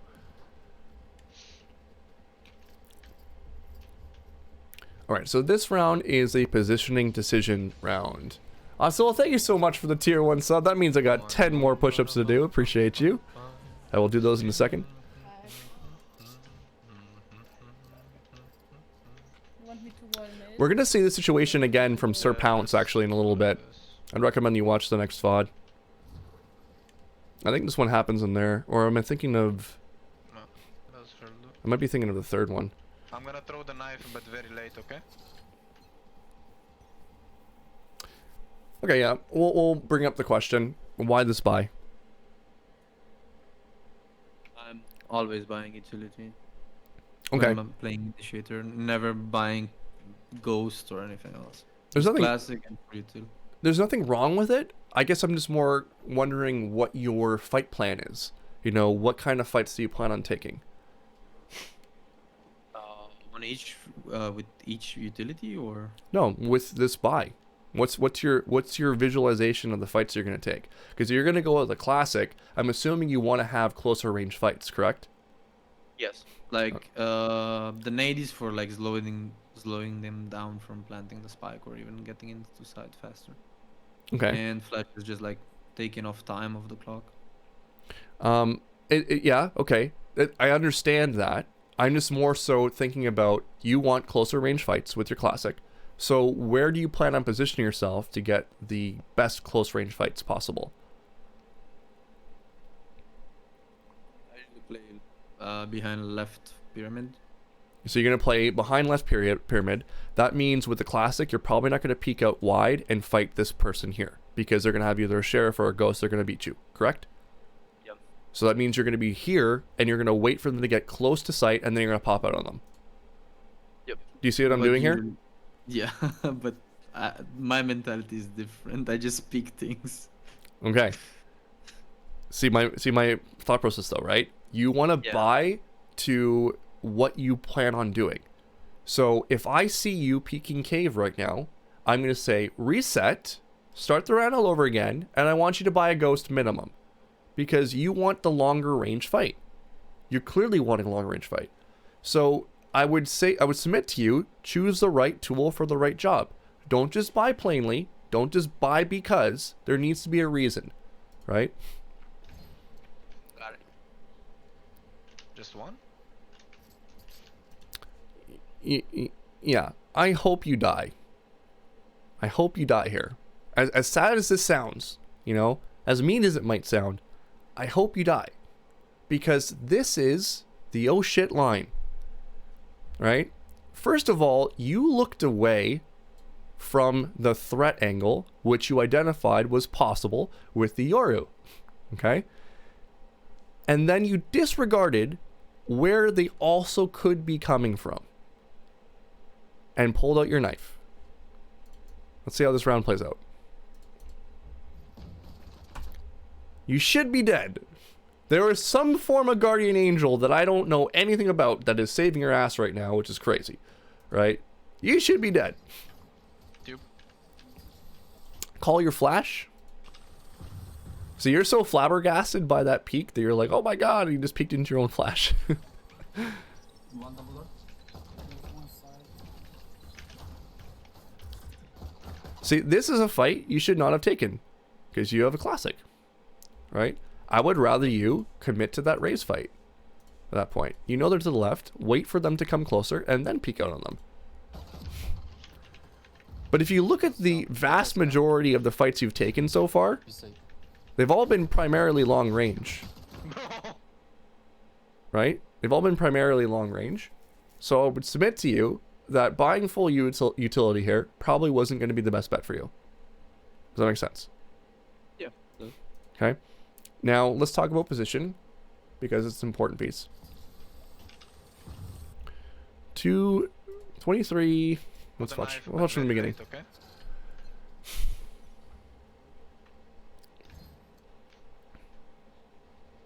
Just one? Okay. You go stairs.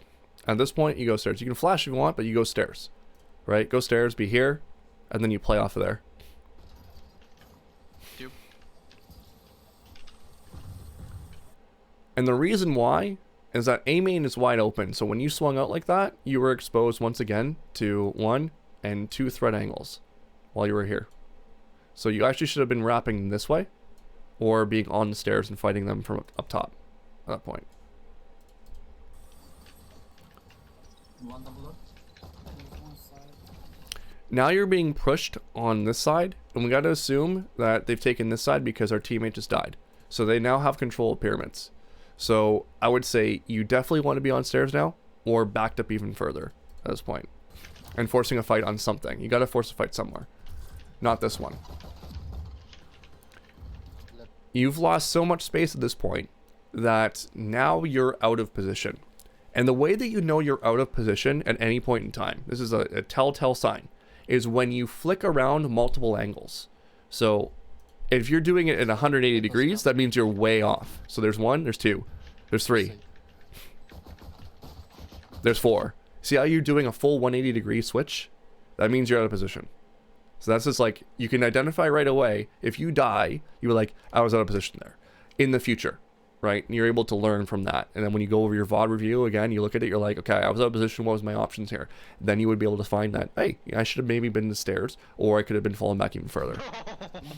One stairs, one Yellow stairs. Side on the left. All right, the next round, we're gonna skip this one. I mean, this was all oh shit line there for a second there, but anyways, let's move ahead. Tunnel. Inspector, bro. It's embarrassing. Like, you do that, the bullets are like evenly spread. You do that, like they're going fucking Narnia mode. They're gonna. Okay, so the first thing that I would do is turn on shooting error. Okay, shooting error graph. You ever done that before? Yeah, I did, but I never tried to like. If I look at it, I'm like, okay, yellow line bad, blue line okay. No, opposite. But you don't look at it during a fight. You don't look at it during a fight. It's more for a reflection afterward, right? So because you get into these modes, and I was like this as well, where you swear to God you're standing still and you're shooting your shot, but the game has not registered you as standing still, right? So this will keep you honest to the rules of the game, right? If you get into a gunfight where you're like, oh, you know, these bullets are going everywhere, but I hit my shot, my crosshair placement was perfect, all that good stuff, right? But then this happens. She does a dash there. What? Right? I think you shot 3 shots there. And if you look, 66 damage, right? Spectre fucking sucks. It does. But I would say that for the future, having the shooting error on will keep you honest. Because it's very easy to quickly blame the game and say like, oh, you know, this sucks or this sucks and that, and this is the reason why I lost that fight. When in reality, you look at your shooting error, and I've seen it so many times with students where they're like, their first 3 bullets go to Narnia, and they're like, wow, this thing has no recoil control or something like that, or they'll just jump to something else because they can't take responsibility for their movement, right? So having that on will keep you honest.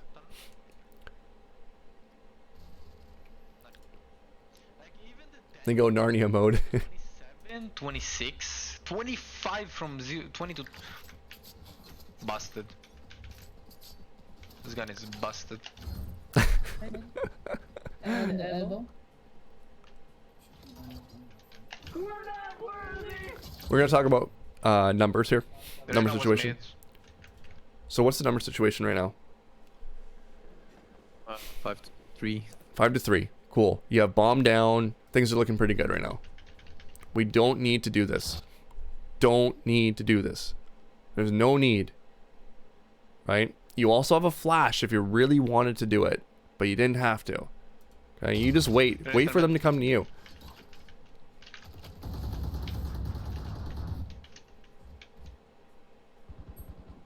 Still don't need to do this. Still have a flash. You know what I mean? I realized it so late. So I was like, I think the recorded has it. I was like, I had a flash, I didn't use it. You had a flash, but you also don't need to do this. Here's the thing, right? I often talk about every move that you make on defense should be to bring the timer down. This is a big mindset shift for you, okay? Because if you look at this, if you look at your rearview mirror right now, have you ever heard me talk about driver's protocol? No. Oh, this is such a good lesson for you. I gotta send you the TikTok. I'm gonna let you watch this really quick while I talk to chat. This is an important piece. Okay. Send it over. I'm ready. This is gonna be life changing for you. This is how you look at your minimap. Okay. And it's glad that you're actually looking at your minimap. I'm glad that you're doing that already. But it might be how you're doing it, which is causing you to miss some information. So training you on how to do that is going to be important. And I usually do it like, so because I was playing League, which I don't recommend anybody playing that game, is like horrible.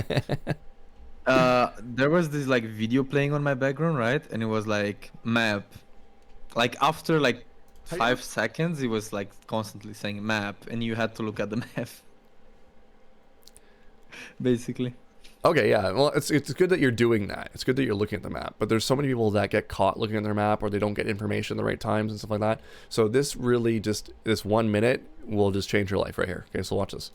Been killed when looking at your mini-map, pulling out You've seen this utility, or before. pulling out your knife, then this might be the video for you. When looking at your mini-map, it's really Cheyenne, good to see important ya. to do something called the driver's Welcome in, protocol. Peppa. You want to treat playing Valorant 466 like we're Rafa, driving thank you a so much for car. the follow. And just like when we Appreciate you, learned my how to friend. drive Welcome a in. car, our instructors often told us to check our rear and side view mirrors, usually every 3 to 5 seconds. And this is for critical information to keep you safe. I gotta The do my minimap and push-ups. kill I'll do that feed right are now. Your side view mirrors. Odzilla, And your thank you rear so much mirror for the is your sub. scoreboard The at tier 1 top of the sub, screen. appreciate you. How do you use your driver's protocol, and when do you use it? Using the light switch method, shout out to Coach Uni, we have a better understanding of when we should be looking at our minimap and when we should be avoiding it. There's 3 modes that you can be in: the active mode, sentry mode, and analysis mode. In active mode, you typically are in a fight. Thank you looking at so your minimap much, is probably the Odzilla. best bet. Sentry Appreciate mode, your you're support. usually holding an off angle or an angle of some kind and able to periodically look at your minimap. That's when you use the driver's protocol. Analysis mode is when you can freely stare at the minimap and you're completely safe, usually in a rotation or hiding behind cover. Using these 3 protocols, you'll notice a massive difference on how little you die. Have you ever been killed when looking at your So this is not an easy thing to learn. It will take you a lot of time. You'll probably D-rank a whole bunch of different things. But if you invest the RR, the time to be able to developing this skill, it is going to change your life, right? You'll make so many better decisions. You'll know where your crosshair placement's supposed to be. You'll have better mental projections, all this stuff. So I copied this link. I'm going to send it to you on Discord so you have it. Now we can refer to it. There's 3 modes. You have analysis mode, you have active mode, and you have sentry mode, right? So if we're in this situation right now, what mode are we in? I'm literally just staring at the freaking wall right now. From what I remember. Of the 3 modes, what are you in? Are you in active, sentry, or passive?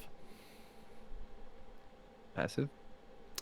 No, I'm not looking at no, the minimap because we're at in all. danger territory right now. So I would say Oh. you're in between active and sentry right now. So I would be using driver's protocol. Driver's protocol is simply like when you drive a car, you need to be checking your mirrors, correct? It might be different in Europe. No, it's literally the same. Okay, you check your mirrors, perfect. So every once in a while, usually every few seconds, when you know you're safe, you're gonna look to your side view mirror, which is right here. That's your mini map. And you're gonna collect some information. You can see if there's cars coming up beside you and all that good stuff, and make sure you know where people are so that when you're driving, you're not gonna hit anybody. Every once in a while, you're gonna check your rearview mirror. That's gonna be this scoreboard right here. It's got a lot of really good information. One being, hey, it's a 4v2 situation. I probably shouldn't be pushing this moment. Another piece that's really important is the dead center. It's 1 minute and 12 seconds left on the clock. So I really don't need to force the issue because in 1 minute and 12 seconds, I win this round, right? It's 4 versus 2. We have a high chance of winning this. The other side view mirror is this information you see right here, the kill feed. Neon killing the Sage. Where did that happen? I should immediately flick my eyes to see, oh, here's the Neon. And I know the Reyna is probably in this area right now. So do I need to make a move? I don't, because guess what? It is a 4v2 situation. And you can get all of that information really quickly the more you practice this. Some people think, oh, you can't control all these elements. Trust me, I've been doing it for 20 fucking years, all right? I can do it. And I am freaking rusty at this game, okay? I was begging you to not do this. I'm like, don't, no, why? Please, no, go away, run away. What are we doing? What are we doing? You asked for it, my friend. You asked for it. That is not on him. That was on you, my friend. That was on you. Okay? You can get all this information, all of it. It's just a matter of you practicing and being mindful of it. So instead of going into a ranked match next time, Edward, and saying, my intention here is to rank up and to win this game, I want your intention to be, I want to master my mini-map skills. And then the next game, I want to master my crosshair placement skills. The next game, I want to master my communication skills. Oh, wait a minute, I just played 4 games, and now I'm immortal. What happened? I didn't even realize I ranked up. And now I'm a better player for it, right? So that's the things that you want to be focusing on when you're playing a ranked game. Cool? Got it. Just hold it. Where are you going? Hold it. All right. Bro, hold the main. We're going to show you one more example of always facing the enemy. Okay? Yep. Let's see. Oh, it might be the backup. Here, let's see what happens. We might have the backup here, guys. It might be the backup.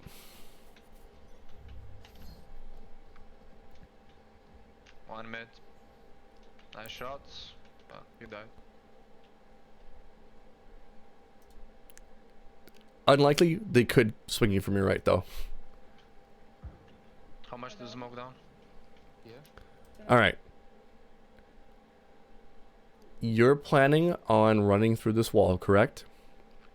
Yes. What utility do you have?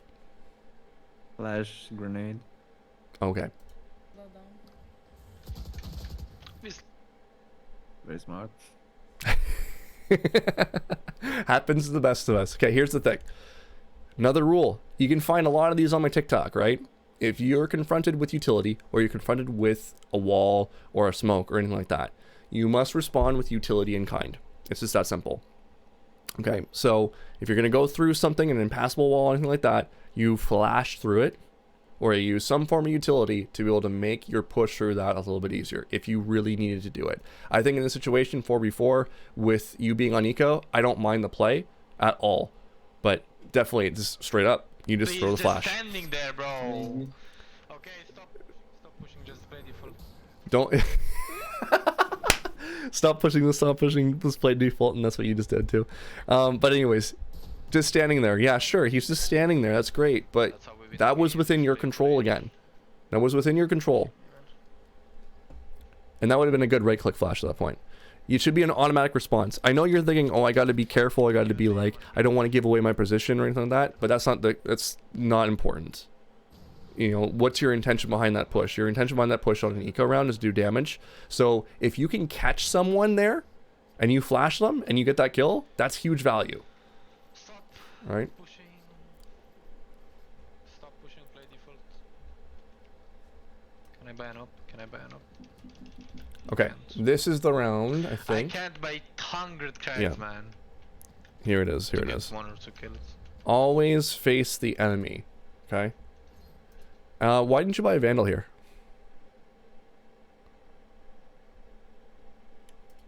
Saving for an op. Yeah, that's right, that's right. That's what you're gonna say. You're saving for an op. Cool.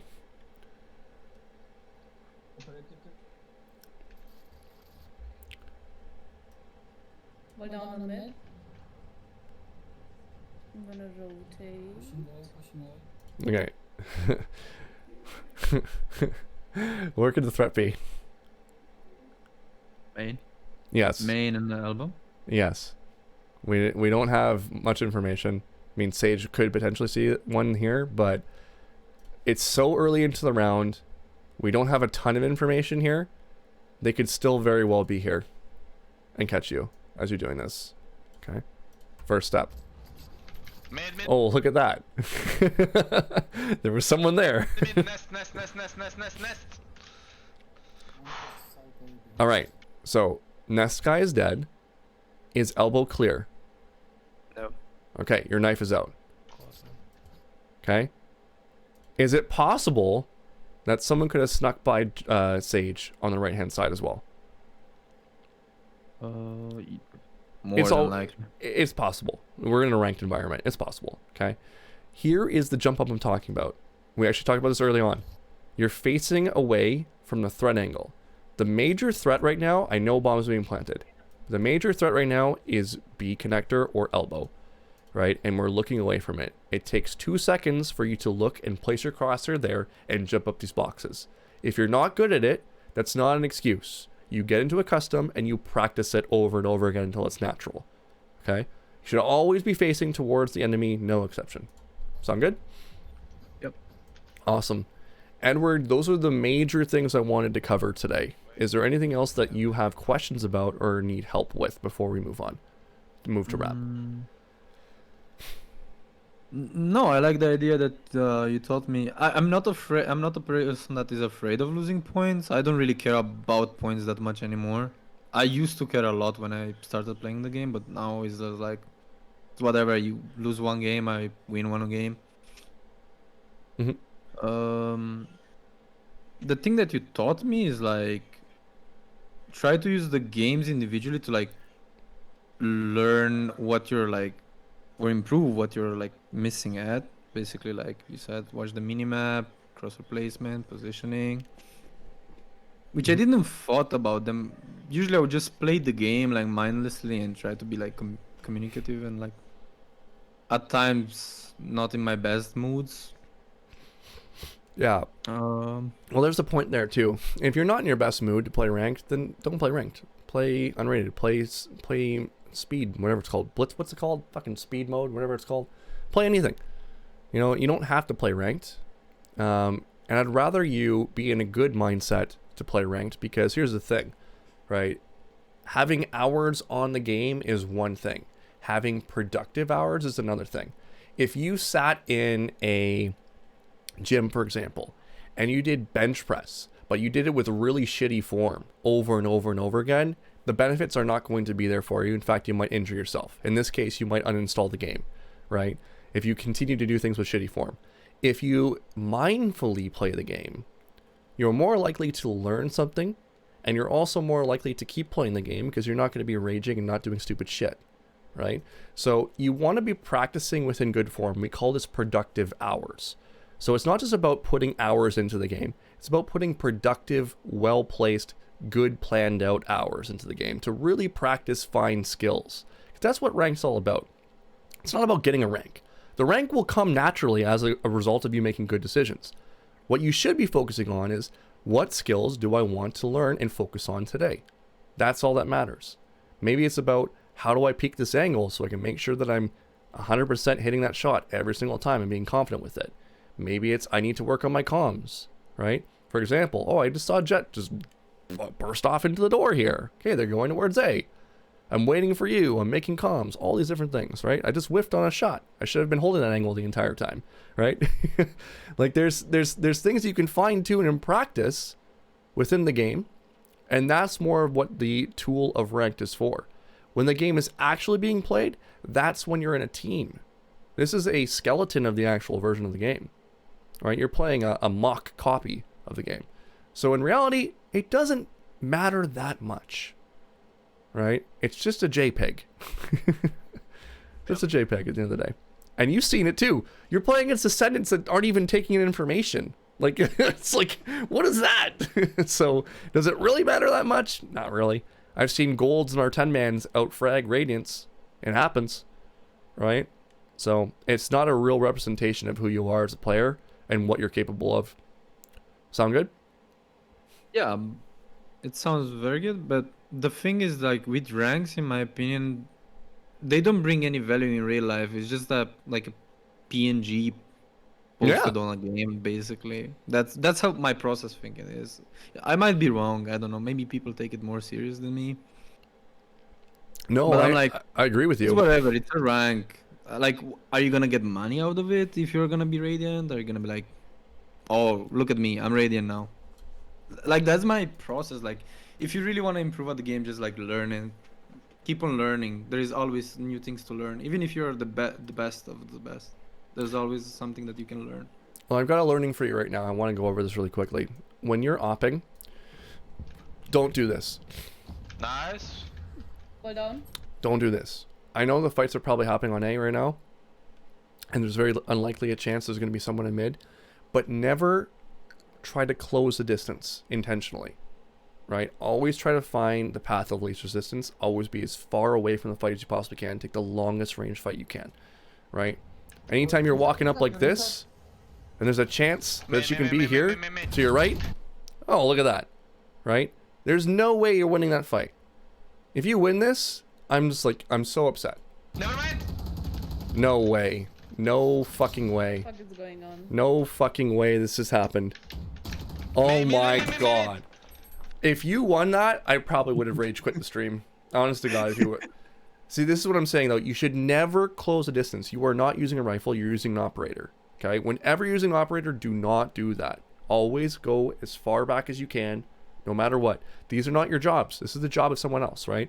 A lot of people will say to me, oh, I dropped 40 frags in my game, right? Why am I not ranking up? Probably because you're overextending your job, right? This is an overextension, a very blatant overextension of your job as an operator. This was a rifler's job. You could be supporting the rifler by allowing them to move up, and you hold specific angles so they don't have to worry about it. That is what you're supposed to do. Not move up like that, okay? Yeah, you got a goddess of fortune. That's correct, Tech Crow. Goddess of fortune on your side there. Yeah. Don't do that, okay? Awesome. All right, my friend. I hope that any other takeaways today that you want to reflect on before we move to wrap. Hopefully that was helpful for you today. No, you were very, very precise on them and very helpful. I thank you for your time, and I hope I wouldn't have to contact you a second time. And you know what? I got students that come see me every week, man. There's nothing wrong with that. You know, there's no shame in that. In fact, it sometimes will help reinforce the lessons too. So at any time you want to do it, let's do another one for sure. And if you know of anyone else that would benefit from it, let them know. I don't think you should be shameful. I'm just saying that, like, you should take in consideration that it's not that you're wasting money. You're getting the point of view of somebody else that has more experience in this kind of environment, right? Yeah. But you need to like be like focusing whenever somebody's like talking about the stuff like this, and you're like not paying attention or doing something else while he's explaining things to you. I feel upset. First for yourself, because you're wasting his time and your time at the same time. Like, he's explaining you, he's taking the time to explain, but you're not listening, and that upsets me. Well, I don't think there was ever a moment like that today, was there? No, absolutely no. No. It was my pleasure, like, working with such a wonderful person that takes into consideration like people's mistakes in a FPS game. I appreciate that, and it was great working with you as well. Like I had a really good time today, and I'm looking forward to eventually doing it again with you. You know, I've worked with coaches several sessions in a row, right? So there's always something more to be learned, and don't be discouraged to ask questions and ask for help at any point in time. Okay. Of course. I don't know. Like you made my day today. I want to play the game, but I'm like, nah. I'm gonna stick off the game, just watch the stream, be chilling. Hey, whatever you need to do, Edward. Whatever you need to do. Some people go right into a game right away, and then at the end of the stream, they're like, "Oh my god, I ranked up 3 times." It's like, so whatever you feel you need. Like if you need to like take your time, like after the session, after the stream today, I'm gonna send you the VOD. So if you want to review it again a few times, or practice a couple of things, go ahead. One question I have, like, I saw this, but I don't know why it's happening. Maybe I'm exhausted or Sir something. Hate, you'll get banned if you do that. So From Fridays to Sundays. but you can do it like, on Sundays, my right? Discord. I tend to like my performance goes down, but like bad down. I don't know what that happens. Maybe I'm like over exhausted from work or stuff like that. Yeah, it could be that. So what days are you feeling exhausted? So I can say that again. Friday, Saturday, and Sunday are like my worst day to play the game. Are you getting more sleep than you normally do? Edward? Yes. Are you getting more sleep than you normally do? Yeah. Like 1 hour to 2 hours more. 1 to 2 hours more? Okay. What's your warm-up So like? usually I sleep like because I work as a cybersecurity as my first job, and I have 2 more jobs, right? I tend to sleep like 4 to 6 hours, and Sorry, Hate. if I have a free day, I sleep 8 hours to 9. But my average like sleep schedule is like 6 hours max. Okay, so and do you eat regularly like you do at home and you do at work and all that good stuff? Has anything changed on that? Monday, Friday, yes. Saturday, Sunday, no. Okay, Like, so I'm going overboard. you're eating too much. Yeah, I'm not super fat. I'm like 80. I'm 1 meter 82, and I'm weighing 82 kilograms. Okay. Well, we don't need to worry too much about the weight. It's more so what I'm looking at is your blood sugar levels and seeing if there's a correlation with that, right? Because if you're not eating the same amount that you normally would any other day, then you could be throwing that off a little bit. I would say that if you're eating more than you normally would, it's not that big of a deal, unless you're trying to lose weight, but that's another conversation for another time. But yeah, so I was just like looking at that. So it's probably not food. It's probably not sleep. What's your warm-up routine like? Wrists and arms first, a bunch of push-ups, sit-ups, and then I go outside for a run. And then you play Valorant? Yeah. I like that. I like that. That's actually pretty good. What about in-game? What do you do for in-game warm-up? In-game is... I used to play aim trainers, but I stopped. I do... Tram and Trim, I will answer that in a few seconds. With Vandal Phantom, and then 50 bots, Spectre, Ghost, and Sheriff. After that, I tend to go hard bots. Just How to, do you... have the reaction on time. Okay, so you've got a great warm-up for your raw adjustments. What about your movement? Movement, I don't tend to do that a bunch. Okay, so movement is priority for you to learn. Okay, and practice, right? That's basically what I prioritize all the time, because I used to be like you, and I would just raw adjust aim all the time. Raw adjust. So I put like thousands of hours into raw adjustment aim. And then it was only once I started practicing peeking things that I got really good at the game, right? In general, not just Valorant, like every game like this in general. So what I do, there's TikToks for this as well. I'm going to show you this TikTok, because why not? It'll make it a little bit easier. Yeah, no problem. Wasn't this one? It was... There's one that I wish would... Here we go. This one didn't pop off, which I'm surprised it didn't. I'm going to link it in chat for everyone so you can follow this as well. Discord link is not working. It's discord.gg/worthy TV. There you go. Discord.gg/worthytv. If that doesn't work, I will change those afterwards. Okay, so I started doing this shit. This is what made me better. Okay. You can have pinpoint accuracy with your crosshair placement. Load into a custom map, find a common angle that you struggle with or a fight that you struggle with, and strafe in and out from that target. You want to find a marker on the wall that you can track with so it's easy to build muscle memory off of. Once you've figured out that exact angle, strafe in and out from that angle, and once you feel confident with it, start adding in a 3 or 2 bullet burst. And the key is we want accuracy, we don't want speed. It's a good practice to start throwing in different kinds of conditions. For example, throwing utility.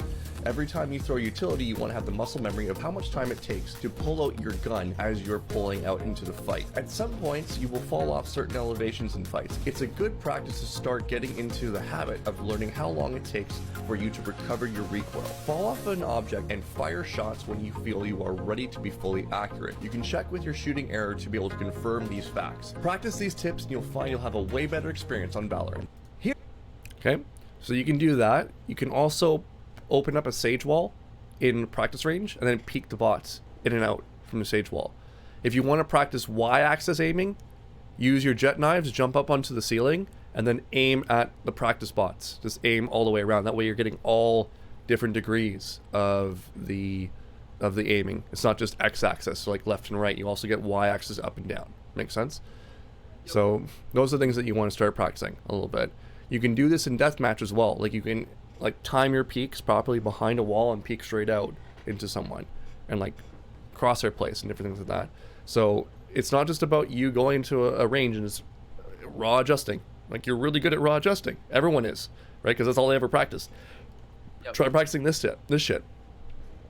Sound good? Yeah, super good. Awesome. I appreciate the tips and everything else that you've done for me today. It's like super helpful. Good. I'm glad I've spoken to you. That's awesome, Edward. Yeah, and I'd love to do more in the future. And we do 10-mans. We are going to do some Euro 10-mans eventually. We're trying to get. Yeah, we're trying. Yeah, we're going to try to get something going together. Your 10-man experience wasn't that great when you were on the ping? No, it was. They were super friendly. Everybody that was on the 10-man and on the stream. Yeah. I'm grateful for you allowing me to play on your servers, and I am grateful for I think it was Elo. Okay. He gave me an account to play on NA. I'm super grateful to him. Yeah. But the only problem was like the ping diff for me, at least, I guess. You just gotta swing wide, man. You just gotta swing wide. Yeah, you told me that. I tried it, but I was like getting one tapped from everybody. Oh, really? Yeah. Yeah, you just basically tell them this. 10-mans are not EU right now. No, we're trying to get, first of all, an admin for the EU side, and then we just need to grow the EU side on my Discord. So if you guys are EU, just hop on in, and we'll try to get a 10-man going together for the Europeans as well. We want to get Europeans going, eventually Australia going as well, and then see if we can get, tournaments going within it as well within the Discord. So if you haven't already, do join the Discord. Once again, discord.gg/worthytv. It's in chat. Let me copy and paste that again real quick and join on up. All right, my friend, I gotta move on to my next session. It was great working with you, and we'll talk to you real soon, okay? Awesome, my friend. Take care. Great work today. Alrighty, we're gonna get Pounce in here right away. No, you cannot go third. Pounce, what are you doing? Alright, we might be in a little bit of a snag here. Wendler, are you here? Maybe we can do yours first. Do you do live? Oh, you are? Okay, maybe let's get you in here, because okay, you're gonna go fourth. Alright, let's get you in here, Wendler. Just 1 second. Do you do live coaching or only bot reviews? I am going to be doing one live session today.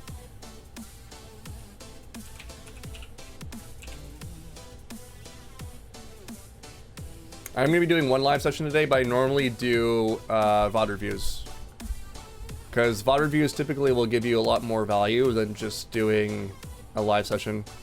Later on, if you've done like 4 or 5 sessions, then it's actually a good time to start doing live. because now you've got like word association, a whole bunch of different things. It's easier to do that. How do you do the live set? How did the live sessions work? Basically, I would record it, you would play, I mute myself, and I talk over your VOD to talk about like what I would do and explain it a little bit, and then from there you're able to we'll review it afterwards and discuss what I was thinking about in those exact moments. How's it going, Wendler? Good to see you. Good to see you. I'm doing pretty good, not too bad. Excellent, excellent. I just want to answer a couple more questions. Cosmic, how do I get some coaching? You can hop onto the Discord as well. So I think I've already posted it in chat, but let me just put it again. Tram, thank you so much for the tier 1. I will do those 10 push-ups before we get started here. Join the Discord. You can message me directly or Coach Uni, and then we'll handle a session with you guys. I'm gonna need. I think I've got everyone I need for. No, I need one more for Thursday. So I am looking for one more for Thursday, and then the next week I need to start filling up again. Sunday is full at this point, but we do it Sundays and Thursdays. All right, Wendler, tell us a little bit about yourself. How long have you been playing Valorant for, and what are your goals, and what do you struggle with? So my name's Wendler. Hello. I've been playing since the beta. It was pretty casual early on. Like, I played ranked, but it was kind of just like a side game for me at the time, because I mostly played Destiny 2. Like, my background's like Destiny 2, a little bit of Apex, not really CS:GO. Like, I watched CS:GO, but that was about it. And then a few seasons ago, I was kind of like, you know what? Like, I feel like I can hit Immortal if I just grind out and just, you know, focus every day. I did a little bit of VOD reviews and stuff. So that's my goal. The other thing I want to do is coaching as well. So nice. Even though I'm Ascendant, I have this thought in the back of my head that if I'm not Immortal, people won't listen, which is probably not true. It's just being over specific, but that's like part of the incentive. And then things I struggle with. So often in matches, I take up like an IGL-esque role. Right. And I think I over-focus on trying to read too much, and then it takes me out of the game. And then, as you mentioned earlier with like the aim adjustment, I think I have an idea of what specifically or where in the VOD it shows that, because it's like a feeling I've had, but I've never really had the answer to why I do it. So with you bringing that up, that might help alleviate that issue too. Yeah, there's going to be a few moments where I'm sitting there going like, I'm looking at your VOD, I'm like, okay, he's playing pretty good. Like, he knows what he's doing, but there's just something missing. And then when I played you in Deathmatch, I was like, I was noticing what I was doing. I'm like, this is it. And it's like, it's something that you just do like naturally, but you don't really think about it. And I went and I watched, I'm going to be doing a VOD review on 10s at some point. And I was watching him do it. I'm like, yeah, he does it as well.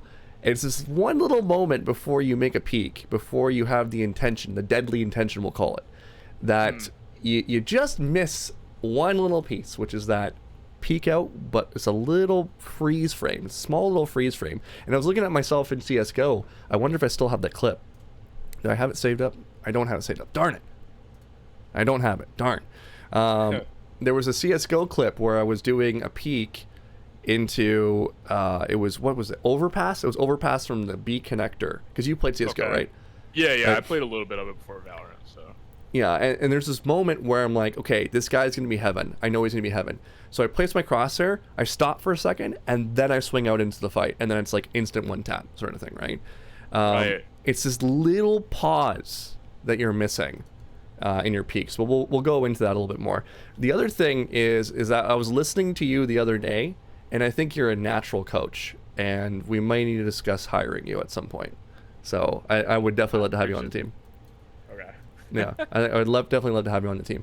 All right. So sorry, could you go through it again? What were you struggling with? VOD review on 10s. I'm very interested. Nice. Yes, we will be doing that soon. Go ahead. I think part of it is I take myself, like, I guess out of flow state, so to speak, because like I'll play through the match early on, like, 'cause, you know, early on everyone's trying to get a read somewhat of like what is happening, and then there's a spot where it just clicks, where like I start to make the calls. Like, I don't full IGL. Like, this is a 5-stack here, so like communicating here obviously is a lot different than if I was like solo duo, but I don't like try to micromanage everyone. I just try to make like, okay, like, this is my read, this is what I want. So I take myself out of flow state, There's other, I think like minor issues with my aim aside from the pause. Like I feel like my deagle shot is weak compared to like my rifle shot. Like my vandal shot, I feel pretty confident in. But I think I over adjust, which could be tied to the like pausing issue. Where I feel like my sheriff shot is weaker. Not that that's like significant in the grand scheme of the game, but I think there's that problem has issues with like all the weapons I use. But yeah, those are like the main two things. Well, it's funny that you chose Breeze because now you're the 4th bot in a row that's on Breeze. And I think Pounce is actually a Breeze video as well. So we've been doing Breeze all the time. And the one thing that I think is very consistent with most of my students, whenever they say they have an aim issue, is they'll give me Breeze. And you know why? Because all the fights are fucking long range. Yeah, they're all long range. So there's something going on with long range that kind of intimidates people. And I think it's partially a confidence thing with how you're peeking things. That could be what it is. So the great thing about Breeze, and this is actually, the long range maps I actually excel in because of this reason. Because there's a lot of people that struggle with like, oh, it's a smaller person and all this other stuff, right? But the way that you want to mentally think about it is that you have more time to take the fights that you want. In a fight like, in a map like Split, where everything's really close, you have less time to really plan your fight. But in these rounds, like in these spots, for example, if we were to go over to Cave, right, and we're to peek Cave to this spot right here, you can take your time, position yourself, aim at the spot you want to go, and then you peek straight out into that angle, and you fight them straight on, right? So you got time to like that little extra second, which is a really good map to really learn the pivot about, which is really cool. Yeah, so anyone who wants coaching, you just come into Discord and you can message me directly and we'll talk about it. By the way, guys, I just want to put this in chat as well. We have a new YouTube video out. This is the how to play like a Radiant Breach with Joe DeBozo. So if you like Joe's content, fantastic little clip there to look at. And I would love to have you guys like it and leave a comment if you can. It would help the algorithm quite a bit to help other people reach out to my content as well. All right, so are there anything else that you feel you struggle with? I mean, it might be like small entry things too. Like for a while, I mained Initiator, so I was like fade KO for the most part.